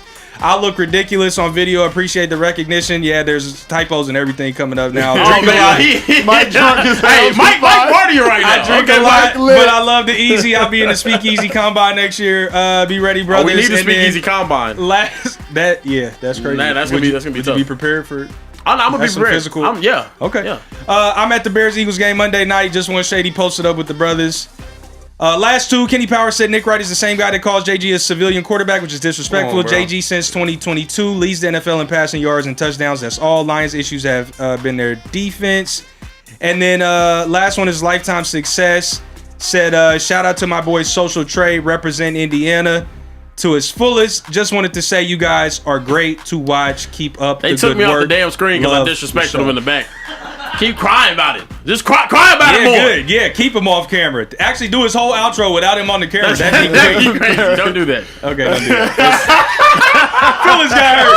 Yeah. Oh yeah, look at me on there tight. Hey. Yeah, he tried to dox me, try to get me kicked off the show. You can do the outro if you want to. Oh, I can. I can do the outro a I lot gotta get better paid. than you can read. No, it's okay. I can do that. I'm not gonna have him put outro on the resume or why, like, you know what I mean? That's See, crazy. if you old people hating on you, Ladies and gentlemen, we appreciate you guys. we appreciate y'all for two. Oh, my fault. I thought you really want. Go ahead. You got it. My fault. I'm gonna be quiet. Ladies and gentlemen, we appreciate you guys stopping by here in the Speakeasy. It was a great time. Go ahead and hit that like button and that subscribe button before you get up out of here. After you hit the subscribe button, hit the bell button to be notified when we go live, which will be tomorrow night, 11:15 p.m. Eastern, 10:15 p.m. Yes, Central, sir. and TJ 8:15 Huseman's out in the p.m. building. Pacific time. Big TJ back in the building tomorrow. Here in the Speakeasy, we do not respect mountain time. For don't. Kieran Hickey Simple, LaShawn Shady McCoy, Emmanuel your Acho, boy. Social Trey, and the fuckers in the back. Shout out to the fuckers in the back. We'll see you guys next time right back here in the Speakeasy. Peace. Oh my God, Swole Shady!